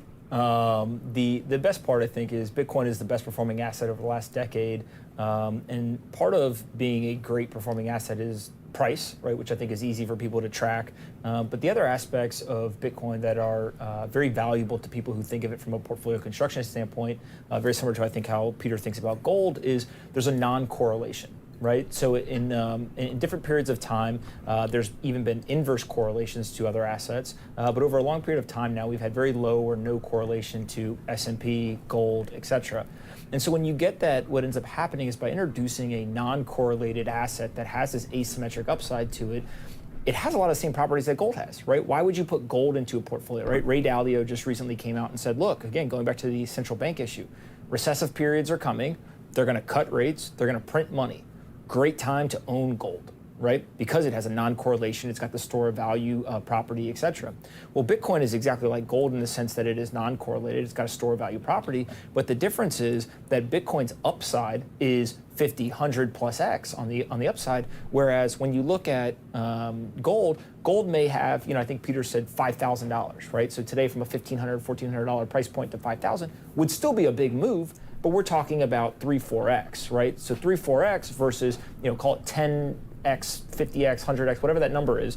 The upside versus the risk you're taking is very, very different. Well, now you're being compensated for the risk because gold has 3,000 years of history, right? So it's less risk in terms of putting your assets there as a store of value, so you get compensated for the risk you take. Yeah, but Peter, before you answer, and I want to ask you a question. What do you believe are the benefits of Bitcoin to gold? Where does Bitcoin trump gold? Let's list them.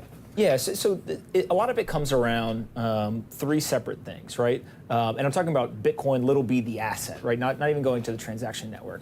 But the cryptographic security obviously is a huge piece. The divisibility of it is a huge piece. The portability, so the ability for me to move it is a huge piece. And ultimately, when you put those things together, what you get is an asset that cannot be seized. It cannot be censored, right? And so when you have a non-seizable, censorable asset that is portable, divisible, and secure, you have something that is very, very valuable to some portion of the population on Earth. Now, the reason why it's important that I say some portion of the population is because it's not hundreds of millions of people, it's not billions of people today, right? It's a small number, right, in the grand scheme of things. But you have a fixed supply asset, and so as demand increases, more and more people realize, oh, this is what Bitcoin is. This actually has value. I want that. What occurs is you get the US dollar price has to go up because of supply and demand economics. increases in demand for a fixed supply asset has to increase the price. Yeah, well, so many things. I mean, first of all, there may be a fixed supply of Bitcoin, but there's not a fixed supply of alternative cryptocurrencies that may or may not be preferable to Bitcoin. So here's the problem with where he's trying to go with this. Peter, before you even say your words, I don't even know what your words are about to be, but I know that you're about to conflate a point, and that is that he's trying to say that because there's not a fixed supply of other digital assets that they're not going to mature. Well, here's the thing, Peter. There's not really a fixed supply of tin, of aluminum, of copper, of nickel.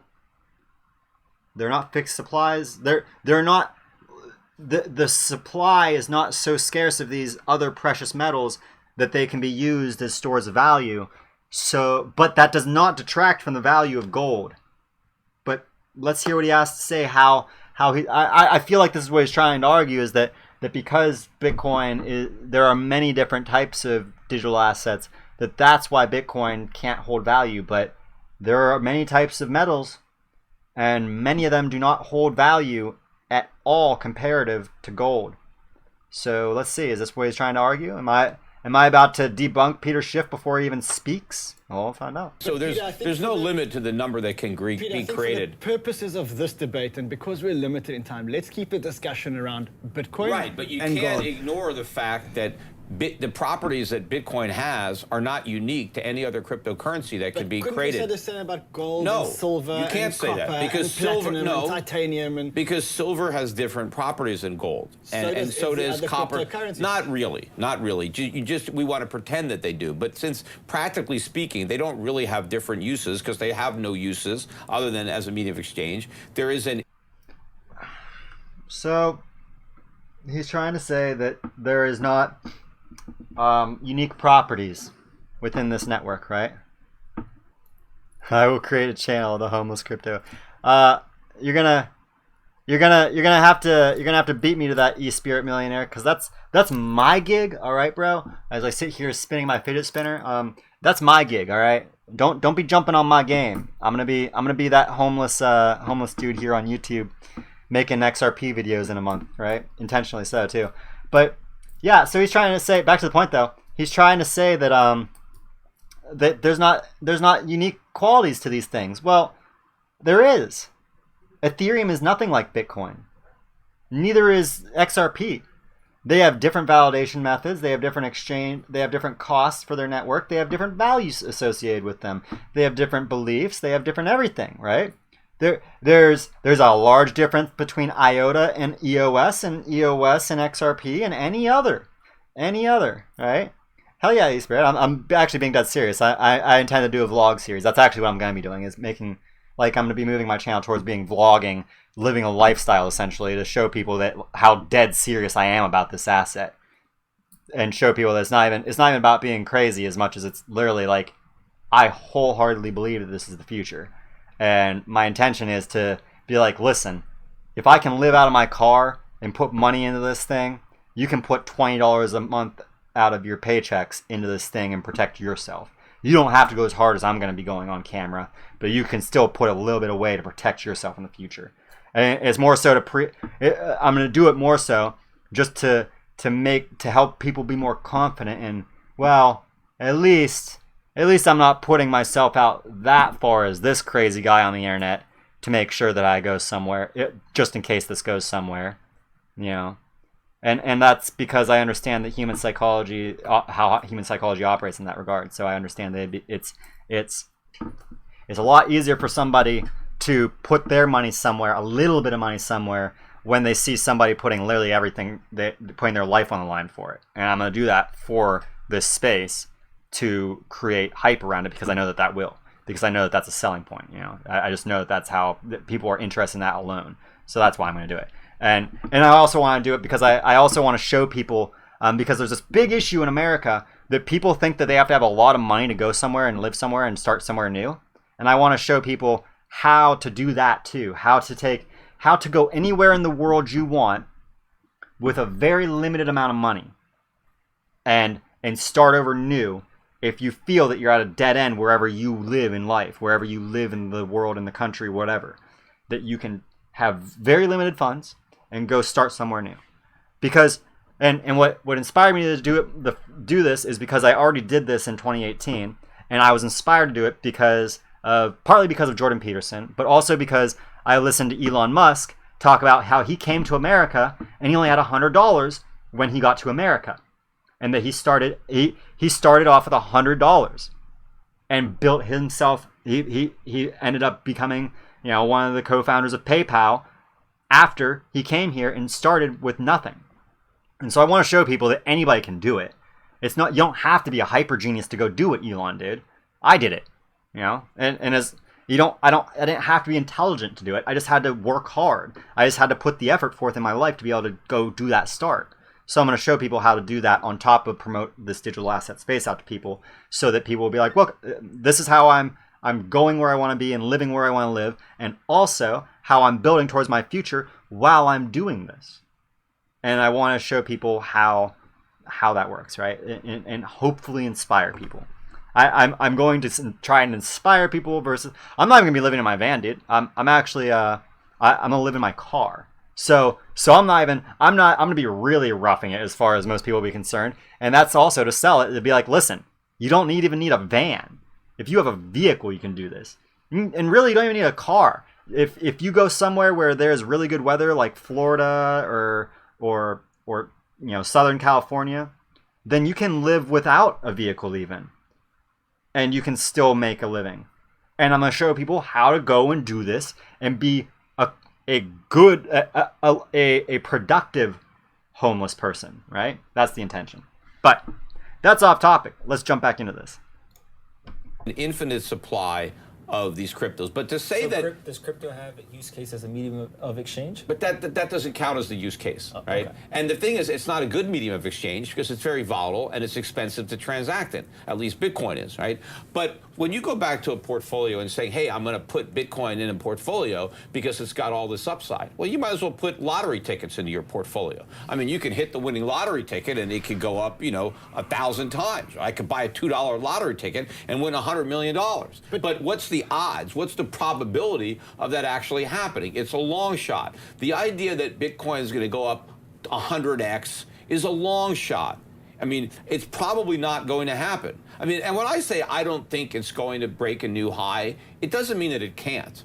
But if I was going to say, what are the probabilities? I think there's probably a better probability that the high is in than not. But there's a realistic probability that Bitcoin will make a new high. But I don't think that the upside in Bitcoin from here is enough to compensate for the downside. The ultimate downside is it zeroes out, right? But so you lose all your money. Well, if you want to make a bet where... Here's the thing. Even if XRP beats Bitcoin, and XRP becomes the one world currency, a true one world currency, no other currencies used other than XRP, Bitcoin will never go to zero. Mark my words. I will die before Bitcoin goes to zero. I will die of old age, and I intend to be immortal because I intend to upload my brain into a computer. And I will not live long enough to see Bitcoin hit zero under one caveat. And that caveat is humans move away from the notion of value because we enter an age of abundance where we don't even worry about value because we have created technologies that allow us to replicate things out of essentially nothingness, out of just base atomic structures. That's the only way Bitcoin hits zero, is if there is no longer a unit of value, a unit of account of value. It's the only way. The only way it will ever hit zero. That, or humans go extinct, right? There is two, right? Humans go extinct and we collapse. Society totally collapses. Global collapse system. There you go. Two scenarios where Bitcoin hits zero. Only two ways though. Only two ways. No humans stop using money. Only way it hits zero, because it will always be a collectible. Even if it's not used as currency, even if it doesn't hold out as the best store of value, it will still be a collectible. And because it's so limited in its supply, it will always have value to some degree. Beanie Babies are useless. They have no utility whatsoever, yet the rare ones still sell for hundreds, if not in some cases, thousands of dollars on eBay. Beanie Babies, little frickin' stuffed animals with toxic with toxic plastic pellets in them. It's valuable. Why? Because it's a collectible. Bitcoin will always be minimum, no exception, a minimum of a collectible, and only Bitcoin has that potential because it was the first. Ethereum, it could go to 0. EOS, it could go to 0. XRP, if it fails, it could go to 0. Bitcoin won't. Bitcoin just can't. It's actually a safer store of value than XRP in that regard. Because of its first mover advantage, it will always be a collectible. Even if digital assets as a whole fail, Bitcoin will remain a collectible purely because of its novelty. That's it. So Peter's a liar. Again, Peter's pretending that he doesn't understand this thing. This basic concept of human psychology and trade and assessment of value. Where you may lose all your money. I can think of a lot of other gambles that will probably give you a better risk reward than Bitcoin. And again, when I look at gold too as an asset, I mean it's a commodity. It's not an asset like stocks because it doesn't pay a dividend. It's not a bond because it doesn't pay interest. It's not real estate because it doesn't collect rent. So gold, when you think about it in a portfolio, it is an alternative to holding cash reserves. So if you think stocks are expensive or bonds are expensive and you want dry powder, but you're also worried about inflation and a weakening currency market, you'll keep that dry powder stored in gold. That makes a lot of sense. But to say I'm going to keep my dry powder in Bitcoin makes no sense whatsoever. Because when stocks go down and bonds go down, it's possible that Bitcoin can go down even more. So Peter, Anthony, before you answer, data suggests that in those times of global instability, Bitcoin becomes inversely correlated to what? To the S&P. So in May of this year, when the trade wars were raging on, the president was tweeting all about China and Mexico and India and Iran, etc. There was increases in global instability, right? Bitcoin during that month was up 55%, and the correlation from Bitcoin to the S&P was negative 0.9.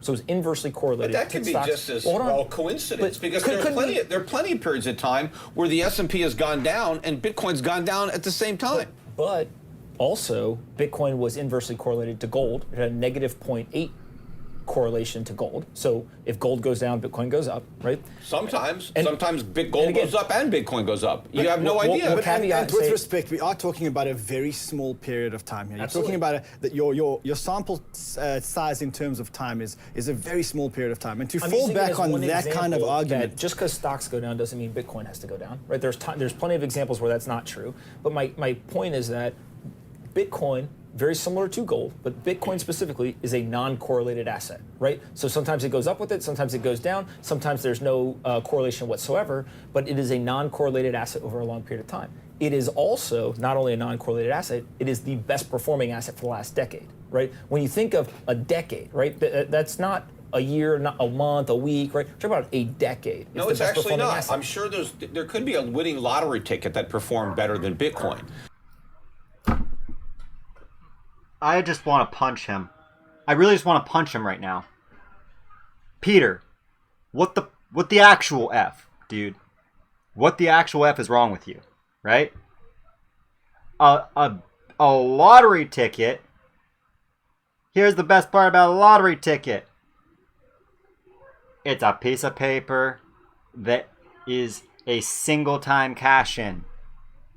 We're not talking about something that I'm just going to cash in on.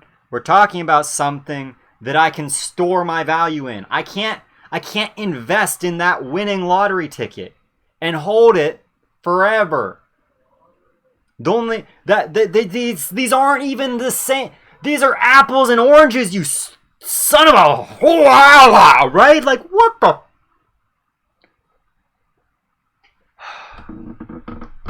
It's not even a.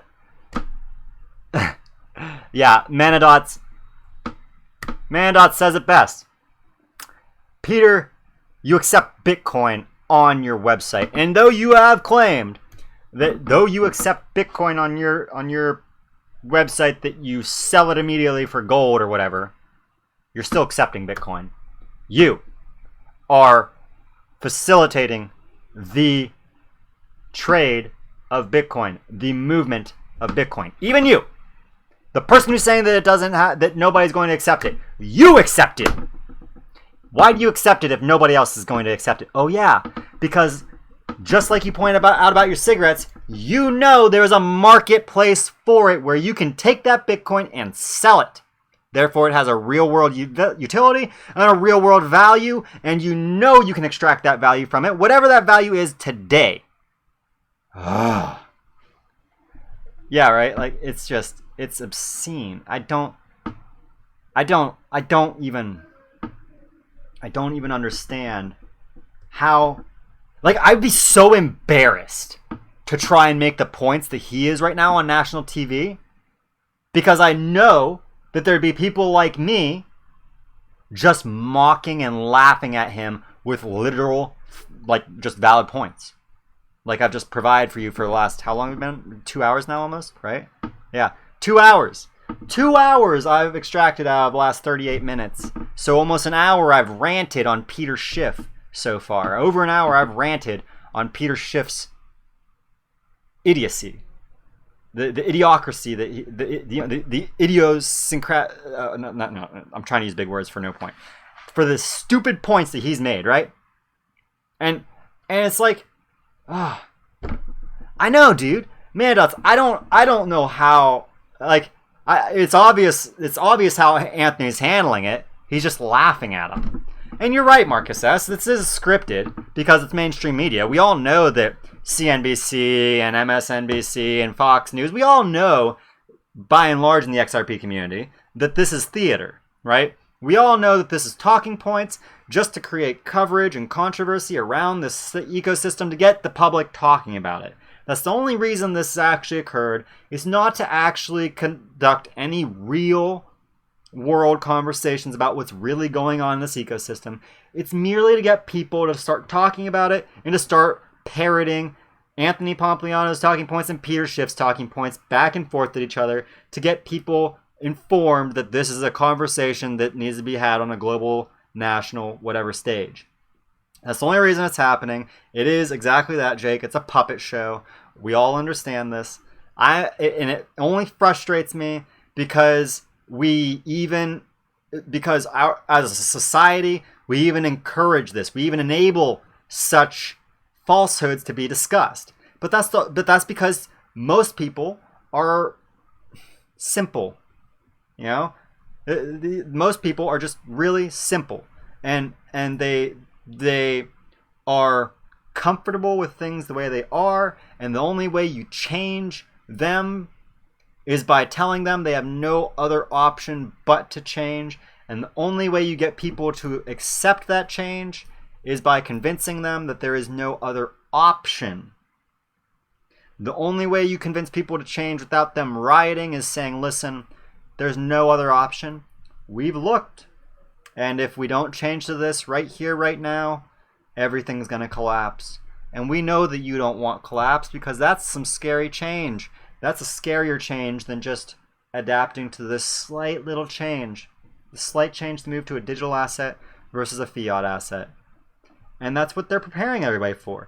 Anybody that listens to DNI, Digital Nomad Investor, points out regularly that that what we are witnessing is the slow indoctrination of the public, and when we hear them talking about the financial crisis, that's brainwashing the public over a long period of time into a state of trained helplessness, so that after they've finished this indoctrination of the public with this mindset that there's no way to avoid this thing, that's when they will bring out the solution. And we all know what that solution is, because we didn't sit around listening to these people talk like Peter Schiff, Peter Schill here, sitting here saying his nonsense. Instead, we dug into what they were doing. We dug into the work underneath of what these groups have been agreeing upon. We're not listening to their words, we're watching their actions. And that's why we all in the XRP community are so confident in our investment, because we keep seeing them work with Ripple, work with XRP, adapt their systems to this new monetary system. And there's no way out of it, because this is the choice that they've made. This is the path that they've chose for humanity to go down, and the masses will not have a say, because the masses are not intelligent enough to have a say. They aren't even willing to attempt to come up with their own creative solutions so that they can create an alternative path, because they're not intelligent enough to even dream up such solutions. They're not creative enough to dream up such solutions. Why? Well, you can come up with any reason that you believe why. My belief is because they're all a bunch of trained sheep. You've been educated from day one of preschool, elementary school, whatever your primary education is. Everybody's educated through their primary school sources to trust their government, that their government has their best interests at mind, and their government knows what to do, what's best. And so they believe it full-heartedly and never question it their entire lives, because that's what every single person in any position of power, authority over them has told them their entire freaking lives. And that's why they can't think for themselves, because they're told, don't think for yourself, we'll think for you, it'll be okay. All right, let's see the last 12 minutes here. What we got here, Peter? What else can you get me to rant about? But Bitcoin's only been around for a short period of time, but it's one of the worst performing assets since December 2017. So, yes, when Bitcoin first got started and it was pennies a Bitcoin, before it bubbled up the way it did, sure, it was a great performing asset. Just like tulip bulbs were a great performing asset. So, Peter, in 2014, gold was the worst performing asset there was, when it went from its peak and lost nearly 40% over a year. Gold, worst performing asset on your single year span that you want to look at. But over the last 40, it's been fantastic. I love that you're trying to use the argument of a time frame, a single small slice of cross-section of time, as an argument for why it's the worst performing asset. Are you kidding me? It's only down 50%. Gold was down 60% over a single year. So finger to you, dude. Read between the lines, right? Before the bubble popped, or Beanie Babies, or any kind of things that. Oh! He said Beanie Babies! So he knows the collectibles store value long term! Oh, Peter! We were assuming that you just didn't know what collectibles were. We assumed that you weren't informed, but you're informed, so we know that when I said you're a liar, you're a fucking liar. Oh, I love you, Peter. Love that you just proved that you're a liar and not just uninformed or uneducated about the things that you're sitting on national television talking about. Let's go on. In the interest of fairness, I think let's look at both assets over a certain period of time. And we can look at it either over 10 years or over the last 5 years. And I think there's been no doubt that over 10 years or the last 5 years, Bitcoin has been a better performer. Well, there's no doubt that it's been fantastic for the people who got in early and who are selling, right? I mean, they've made a lot of money, right? It was a great trade. But just because something was the best performing asset over the last 10 years doesn't mean it's going to be the best performing asset over the next 10. In fact, it could end up being the worst performing asset over the next 10 as the people try to cash in on all those gains that they made on the run-up. That's completely fair. The past performance does not indicate future performance, right? I think we agree on that. I think that when we look at this, my argument is not gold. And I'll be clear, I do agree on that point too, right? Like that is valid. Nobody can argue because nobody has a crystal ball, and that's why, when I come out here on my channel and ever I'm talking about, like, whenever I'm indicating that something is a good investment, that I always preface that I'm not an investment advisor, I'm not a financial advisor, and I don't have a crystal ball. Nobody knows what's going to win. We could have nuclear war tomorrow, and then all of a sudden there's no such thing as money because the only money is food, right? So it's absolutely could possibly be a case, right? We could get hit by a meteor tomorrow. Human civilization as we know it ends. There's no such thing as money. Game over. Nobody knows. Nobody has that crystal ball. So, yeah. I concede this point to you, Peter. You said one thing that's actually factual in this freaking... Well, he said like 2 or 3, right? But like, this is like the first real thing that I think that it can't be, argued against, right? Nobody has that crystal ball, so nobody knows. It could be. It's highly unlikely, though. Probability says, probability of all possible outcomes says it's going up, it's not going down. But, conceded point. gold is bad, right? I actually think that gold, for many of the same reasons why you believe gold has value, right? The physical properties, non-correlation, right? Store value, etc. What I'm hoping that you can get to is to say gold is the incumbent, right? It's been around for 3,000 years. We know it works. There's some challenges, right? It's hard to move a lot of it. Not really. Well, I mean, if I said to you, send me $50 million worth of gold, how long would that take? Well, if you actually wanted the physical gold in your safe, right? You know, have to have a company. It could take a few days to get it over there. Yeah, and ship so it. Point in case, it's going to take a few days to get that gold to you. And it's not just going to take a few days to get that gold to you. I promise that the oil costs associated with the gasoline to transport that weight of gold will be far, far, far greater than even Bitcoin's cost to transfer that same value across its network. And it's not going to take days. Even with Bitcoin, even with the crappiest digital asset in existence, the very first prototype, Bitcoin can still transfer it faster than he can transfer that gold. And Peter tried to misdirect too, right? We heard him say, well, if you really wanted the physical ownership of that gold, right? Well, yeah, that's the point, Peter. With Bitcoin, the reason that I hold any digital asset is because I don't trust a bank. I don't trust a third party. I want to hold my own money. I want to hold my own value. I want to store it in my possession. And that's what I'm able to do with digital assets. And I could with gold. I can do that with gold and silver if I want to buy and want to say, wait a day or two or however long it's going to take for them to move it from his reserve to my reserve, right? But that's not the point. The point is that I can do it far faster and far cheaper using a digital asset than I could with gold. And I get the same qualitative feature of gold in my Bitcoin, in my XRP, in that it has a fixed supply. It has a limited scarcity. But A few days and a couple of airplanes and ships. Well, but with gold's Bitcoin, not that heavy. but I mean, for that much dollar value. Yeah, but remember, all the gold in the world that's ever been mined would fit in a swimming pool. So you're not talking about, if I'm going to send somebody $50 million worth of gold, you know, it's a lot of money, but it's really not a lot of volume. Cool, Peter. You don't understand physics, is what you're trying to say now. You're trying to say that volume equates to mass. Right? Everybody understands the difference between volume and mass, right? There's this important multiplier in there. It's called density. And do you know what's amazing about gold? It's the densest metal. Therefore, it has the highest mass. Therefore, mass equates to weight. It is the heaviest metal.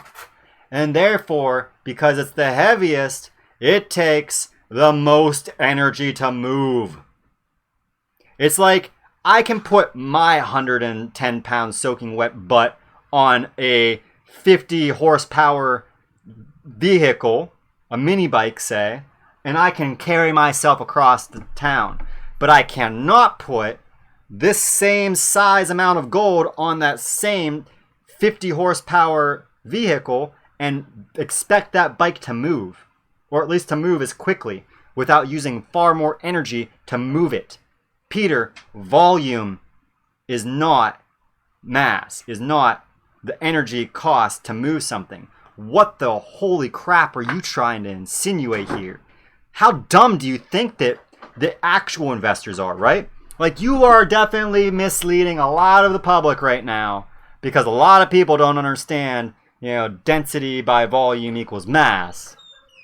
But anybody with half a brain realizes that you are, once again, doing what you do best, Peter Schill, shilling a point that has no actual credible basis.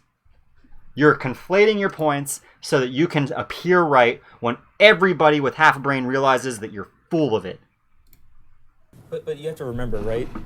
As if you were the most efficient mover of gold in the world, Bitcoin is still more efficient to move, right? Right, but the difference is when you're moving gold, you're moving something. When you're moving Bitcoin, you're moving nothing. Obviously, Peter, when you move gold, you're moving value. When you move Bitcoin, you're moving value. The difference is that your store of value has a massive weight associated with it, which requires a massive amount of energy to move it. Therefore, you are burning value. You are wasting a valuable resource called oil to move your resource. Bitcoin does use oil, you know, it uses energy, but far less energy than your gold to move. What the are you? But whatever. We already talked about that, so just right back to it. To move nothing doesn't take a lot of effort. So forget about Bitcoin for a second. Would you argue that digital assets in general have no value, that there's nothing there? But when you mean a digital asset, if you mean the 2,000 whatever cryptocurrencies, I don't think they have any value. Okay, so What do you mean when you talk about a digital asset? So let's take a song, for example. A song is a computer file, right? Well, a So- song has value because I can listen to it and it's a I digital can asset. dance to it. No, but the thing is, it serves a purpose, right? It's entertainment, right? So my being entertained is a value to me. If I can play music and it makes me feel good, if I sing along with it, if I can dance to it, if it sets the mood, if I want to have a party or I want to have a romantic dinner, you're saying- music is a part of that. So it's satisfying that. Bitcoin doesn't do any of that. So I don't you're have a saying- romantic dinner and put my Bitcoin on. But you could spend Bitcoin to buy a romantic dinner at more Only places, because- more no. places than you could gold. No, you can't. How many do you think in the world there's more people who accept Bitcoin as merchants or people No, who they accept don't. gold? Nobody really accept. There may be a few like Bitcoin fanatics that want it, in which case it's really like What about barter. Starbucks? And how many vendors? They do probably- you know about today that are accepting Bitcoin as a form of payment, off the top of your head? There's hundreds. No. I would say that the vast majority of them do what I do at Schiff Gold, right? People want to, needle me. Oh, Schiff Gold, you take Bitcoin. No, we don't. There's a company that was out there, BitPay, that basically said, hey, work with us and we'll help people who have Bitcoin shop at your store by buying their Bitcoin from them, selling it, getting dollars, and then giving you dollars for your products. And the vast majority of companies that accept Bitcoin don't accept Bitcoin. They work with BitPay, and they make it easier for people who have Bitcoin to sell the Bitcoin to get the currency that the merchants do accept. How many other currencies do you accept on the website? We only accept, in Schiff Gold, we only accept dollars. Dollars and Bitcoin. No, we don't accept Bitcoin. We work through BitPay. And obviously, look, the reason that some merchants initially... He's trying to, as we all know, he accepts Bitcoin. Yeah, he accepts Bitcoin through BitPay, but you're still accepting Bitcoin as transaction tender. You're accepting it as tender. It doesn't matter what you convert it to, you accepted somebody's Bitcoin. Therefore, you allowed somebody to transfer value to you via Bitcoin. It doesn't matter what you did with it afterwards. What matters is that they were able to give you a Bitcoin for gold. It doesn't matter what you do with it. It doesn't at all. It is irrelevant what you did with it afterwards, Peter. That is your choice to do with your Bitcoin, what you chose to do. And in fact, the fact that you use a third party such as BitPay to do this, that means that you allowed somebody to sell Bitcoin to you, and then you used Bitcoin to get dollars. That means you facilitated, not only was one transaction facilitated using Bitcoin, two transactions were facilitated using Bitcoin. That's the only difference here. That's the only difference in your argument. And in fact, what that means is that Bitcoin has a far greater use case than your dollar or your gold, because only one of those mediums or one of those stores of value, means of exchange, was moved twice. Only one of them had two different people accept it. The person who accepted it in exchange for gold, and then the person who accepted it in exchange for dollars, so that you could have your dollar and he could have his gold. Sorry, Peter. Keep trying. Keep trying. This is why you won't debate me. Hey guys, can we try to get Peter Schiff to debate me? Oh, it would be so ugly. It'd be so. I'd have to do my best not to laugh and not to mock him and not to be like, not to use the easy points that he could be like, oh, well, you're doing this. I'll just memorize every dishonest debate tactic, so that if I do accidentally attack his integrity, I'd be like, don't worry, Peter. I waited until you used this, that, and the other dishonest debate tactic first. If you want to get upset about ad hominem, stop using dishonest tactics with me. I'll stop insulting you if you stop insulting my intelligence and every viewer in the world's intelligence by trying to use such dishonest tactics. Let's do it, guys. Let's see if Peter Schiff's brave enough to debate somebody who actually is not going to sit there and read off a script with him and play this little game that mainstream media does with him. Initially jumped on the bandwagon is all of a sudden a bunch of people who had Bitcoin, and they bought it when it was $10, $100, all of a sudden it's worth $5,000, $10,000.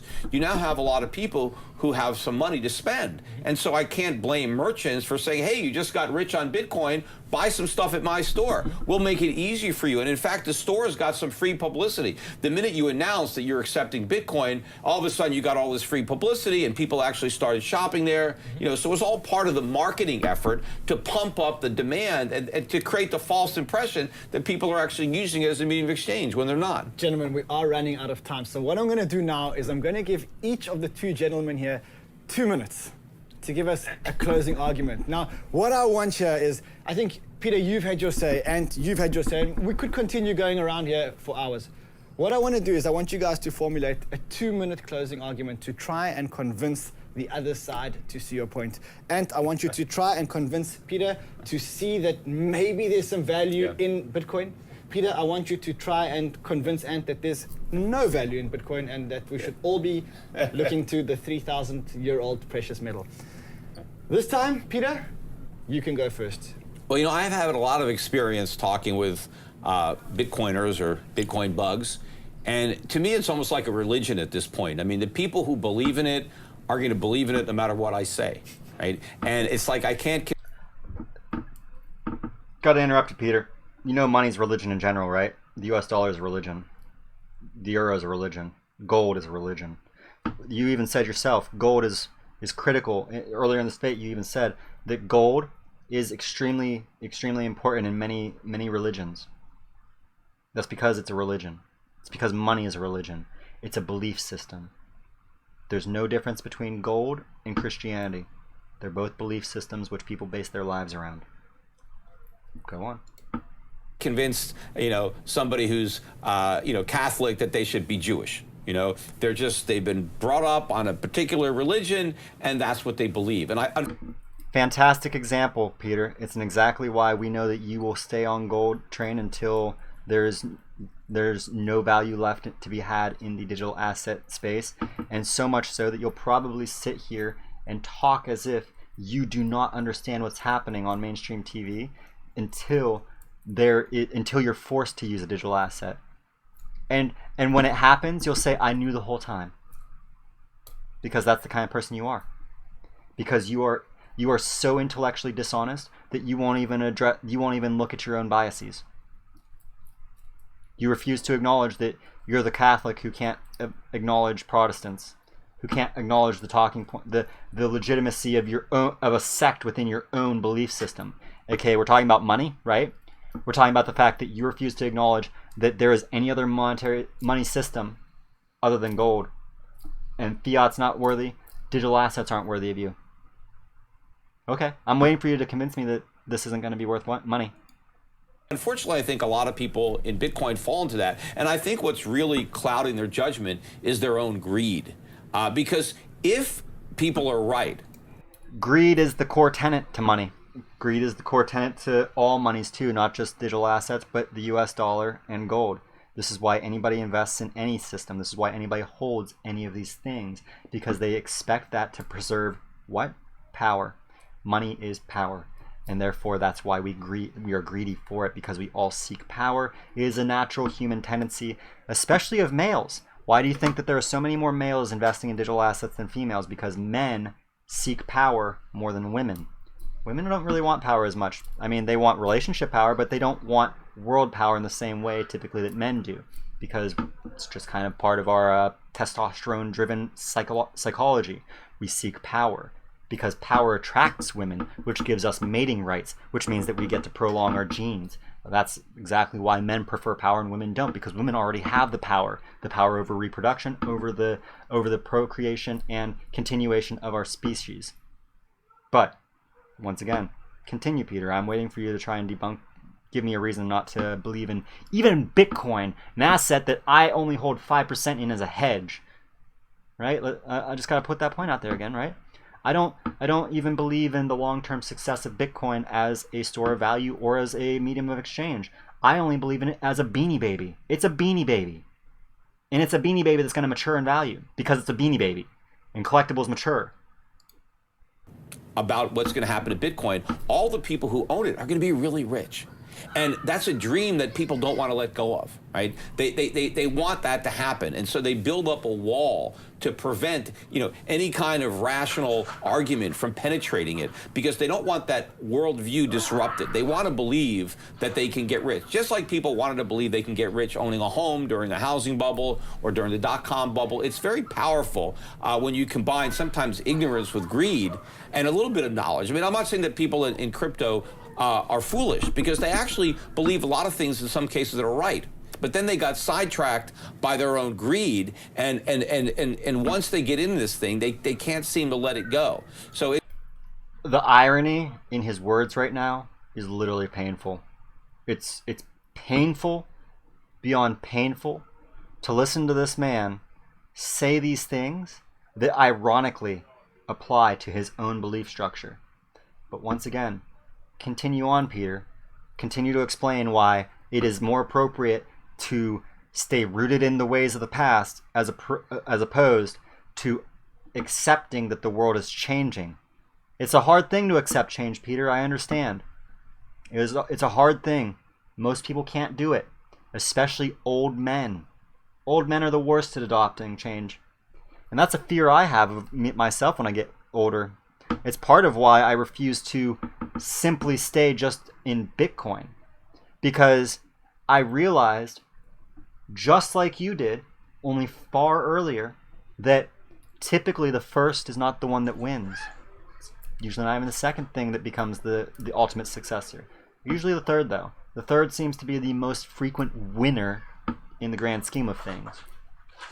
And it's kind of interesting that he's not able to differentiate or observe his own belief structure and understand that he is literally speaking to himself right now.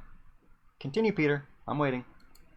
It's difficult for people to take a step back, and when you live in a bubble, you can't see the bubble. Peter, right? your time's up. Anthony, he said.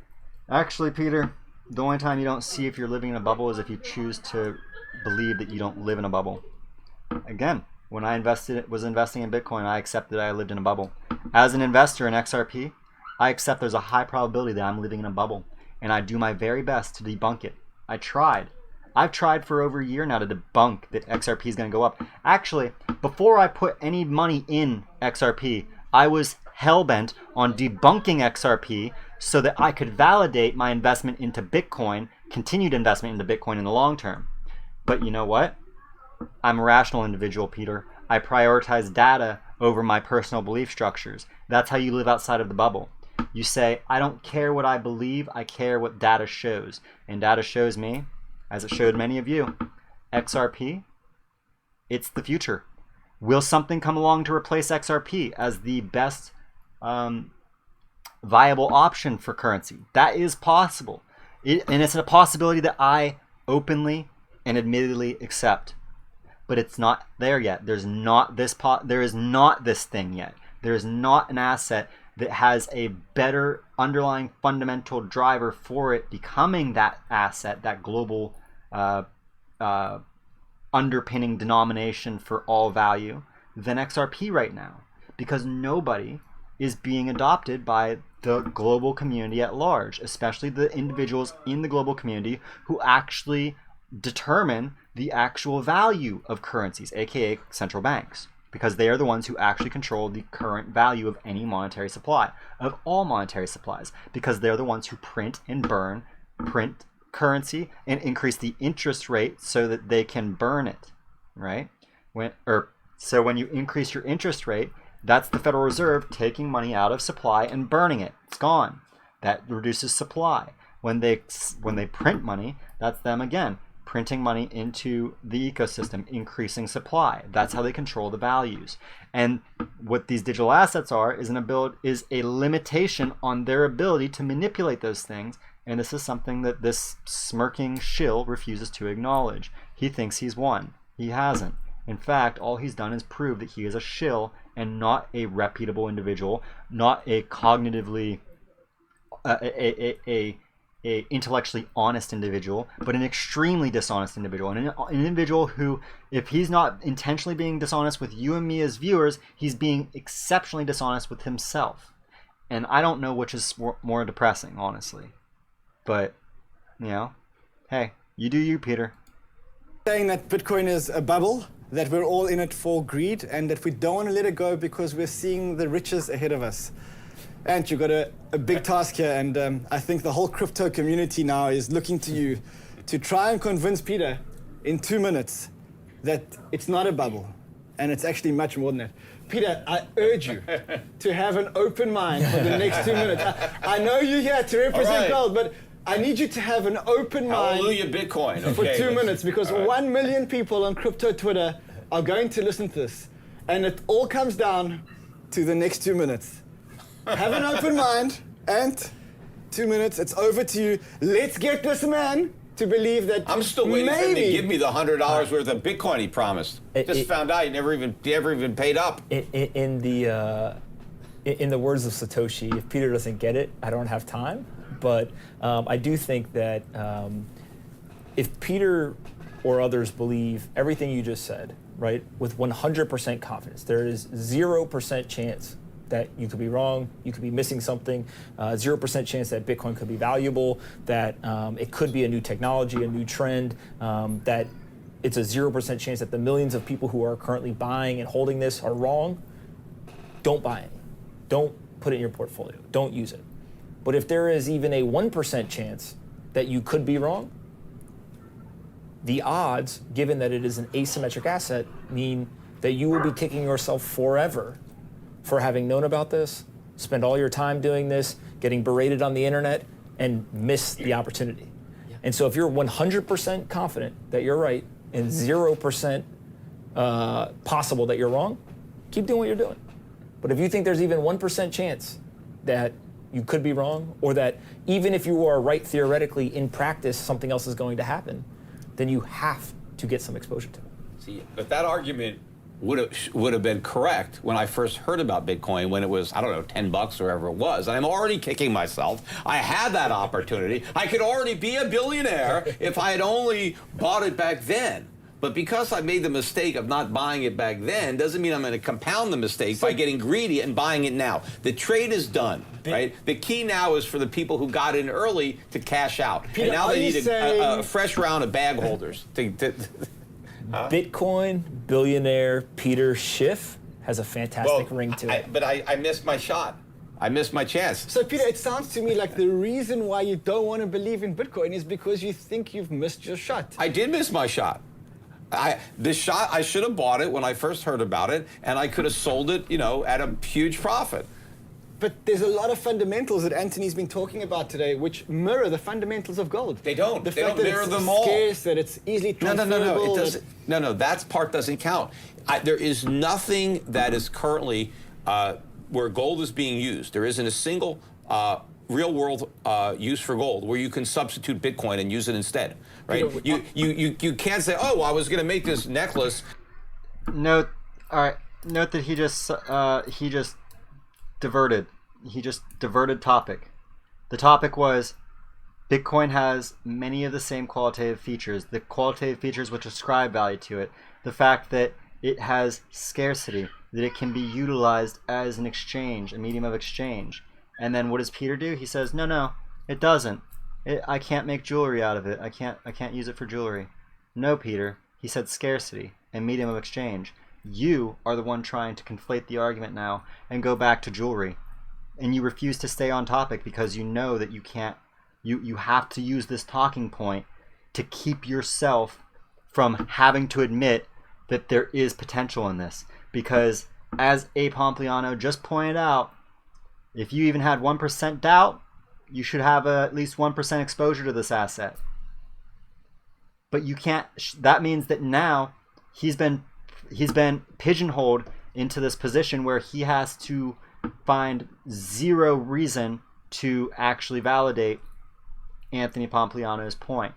And he's trying to say that, and as Rand pointed out, he's like, well, Anthony Pompliano spent this whole time showing you all these similarities between this asset and gold, and therefore why this asset should appreciate in value over time. Those being its ability to be used as a medium of exchange, and its ability, its scarcity, the qualitative feature of scarcity, ensuring its ability to preserve value over a long period of time as that medium of exchange. What he did is said, no, I don't care about the value aspect, the medium of exchange aspect. I'm going to pretend that you're talking about its use as a jewelry. But that is not what makes gold valuable. It is used as jewelry, used in jewelry because it is valuable. That is not where it gets its value. Its value is already there, and therefore we use it as jewelry because it is a display of value. It is a display of wealth. This is why nobody brags about their aluminum foil bracelets. I have a bracelet right here. It's made out of this is made out of tin here. You don't see me bragging about how valuable my little bracelet here is. It's made out of tin and rubber. It has a very sentimental value to me because my mother gave it to me. But this is not going to have that value to you. You won't get me to sell this to you for anything less than $10,000. But you won't buy it for that because it doesn't have that sentimental value. Therefore, it is not a store of value. It is just jewelry. Jewelry does not equate to value. This is not a thing, Peter. Stop conflating it. And it's too late for you to stop conflating because you're spending the very last minute of this debate conflating exactly this point. All right, guys. I don't even think we need to listen to Peter Schiff's last point because he's just going to sit here and continue to talk around it. And I've touched on everything now. I hope you all enjoyed this. If anybody has any points, I'm going to read through the chat here, see if I can find anything that I want to point out. But first of all, I just want to thank every one of you who's tuned in. I know that this was a really long one. We're up to almost 2.5 hours. 50 of you all have stayed tuned in this whole time. I appreciate that. Thank you so much for sticking around. Again, this is already a day old, and it's something that I don't think anybody, I get that most people probably didn't want to hear this just because we all know that Peter Schiff's a shill. But hey, maybe somebody's gonna see this later tonight, hasn't watched it. Maybe they're a Peter Schiff fan, maybe they're a gold bug, and they're gonna be like, oh wow, I didn't realize that this man was so dishonest. And he is, sadly. He is very knowledgeable. Peter Schiff is a brilliant man, but he's also a con man. He's a shill. He's not somebody that anybody should trust with investment advice because he's not even able to come on to national TV and be honest. Instead, he uses dishonest debate tactics for over an hour to try and make it sound like he knows what he's talking about, like he's right. And he's putting people at risk. He's putting millions of Americans who trust his word at risk. And what I don't think he understands more than anything is it's not about him missing his opportunity, but because he has this responsibility to people who trust him on a national level, he's putting his own life at jeopardy. Because when this all blows up, he's going to get death threats. And I really hope that they end at death threats. Because I think that, I have appreciated Peter Schiff throughout many years before I got involved in digital assets. Because he's very intelligent. And he knows what he's talking about when it comes to the global economy. And I still love listening to Peter Schiff when he talks about the global economy and the dangers inherent in all these things. But when he's coming out and talking like this about a asset class that can change millions of people's lives, and he's blatantly spreading misinformation and conflating talking points to present a false narrative to the public, that's a dangerous game. It's a dangerous game, dude. And the reason that I'm willing to come out here on YouTube and promote the other end of this topic is because in my belief system, and this is also why I say I'm not a financial advisor, and why I no matter how much I believe in XRP, I always stress that nobody should ever invest more than they're willing to lose, and that nobody should ever go into debt to invest in this thing. Again, unless you're willing to pay off that loan, whatever it is, without any return off of this asset. And the reason I do this is because I believe that the risk of not investing is greater than the risk of investing in this asset. And that's my personal belief. I know that most of you who are in here now, you share this belief system with me, and that most everybody in here is an investor in XRP or at least Bitcoin or both. And we all understand this. And so that's why I wanted to do this video today and to reach out with all my community. I thank you all for tuning in. It was fun. I loved reading some of the comments alongside this. I know I didn't get a lot of time to sit around and really dig into a lot of your comments, but you know, a lot of great points. I really appreciate Ronald. Thank you for sticking in the whole time. Morris Prince. I know I didn't actually address a few of the things you said, but you made some really great comments too. I encourage anybody that hasn't already scroll back up through the chat and look at some of the stuff that Morris is saying. There's so many intelligent people in our community, and so many people who I feel genuinely care about other people, and that as a whole, as a community, we really, those of us who are out here promoting this space, are doing it from a genuine place of care for our fellow human. What Peter's doing is simply out there promoting a position to create controversy, to bring hype around his name. That's, you know, cool. You're gonna get a lot more followers for being, you know, of this position, but what does that equate to at the end of the day, other than people hating you? How about you be honest for once, Peter? How about you stop using how about you stop using false talking points and pretending that the conversation is about a thing that it's not, and stop pretending that gold's value comes from jewelry when it doesn't.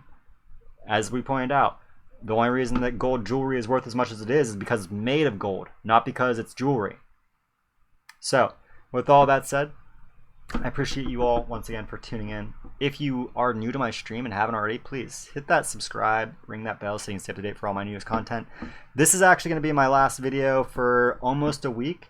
I'm not going to have internet access for at least 3 or 4 days, maybe a little bit longer. We'll see how long it takes. I wanted to create a few video series for you while I was away, but I just haven't had the time over today or yesterday, last night, to actually do so. So maybe I'll have at least one short video that I can put together tonight for you guys tomorrow. But otherwise, I look forward to seeing you all next week once I have internet access again. And I hope you all have a wonderful week. Thank you all so much for tuning in as always. I truly, truly appreciate every last one of you for giving me your time. And I love our community. Thank you all so much for tuning in. I hope you all have a wonderful evening. And I'll see you guys on the next one, whenever that is. So, as always, see everybody at Mars.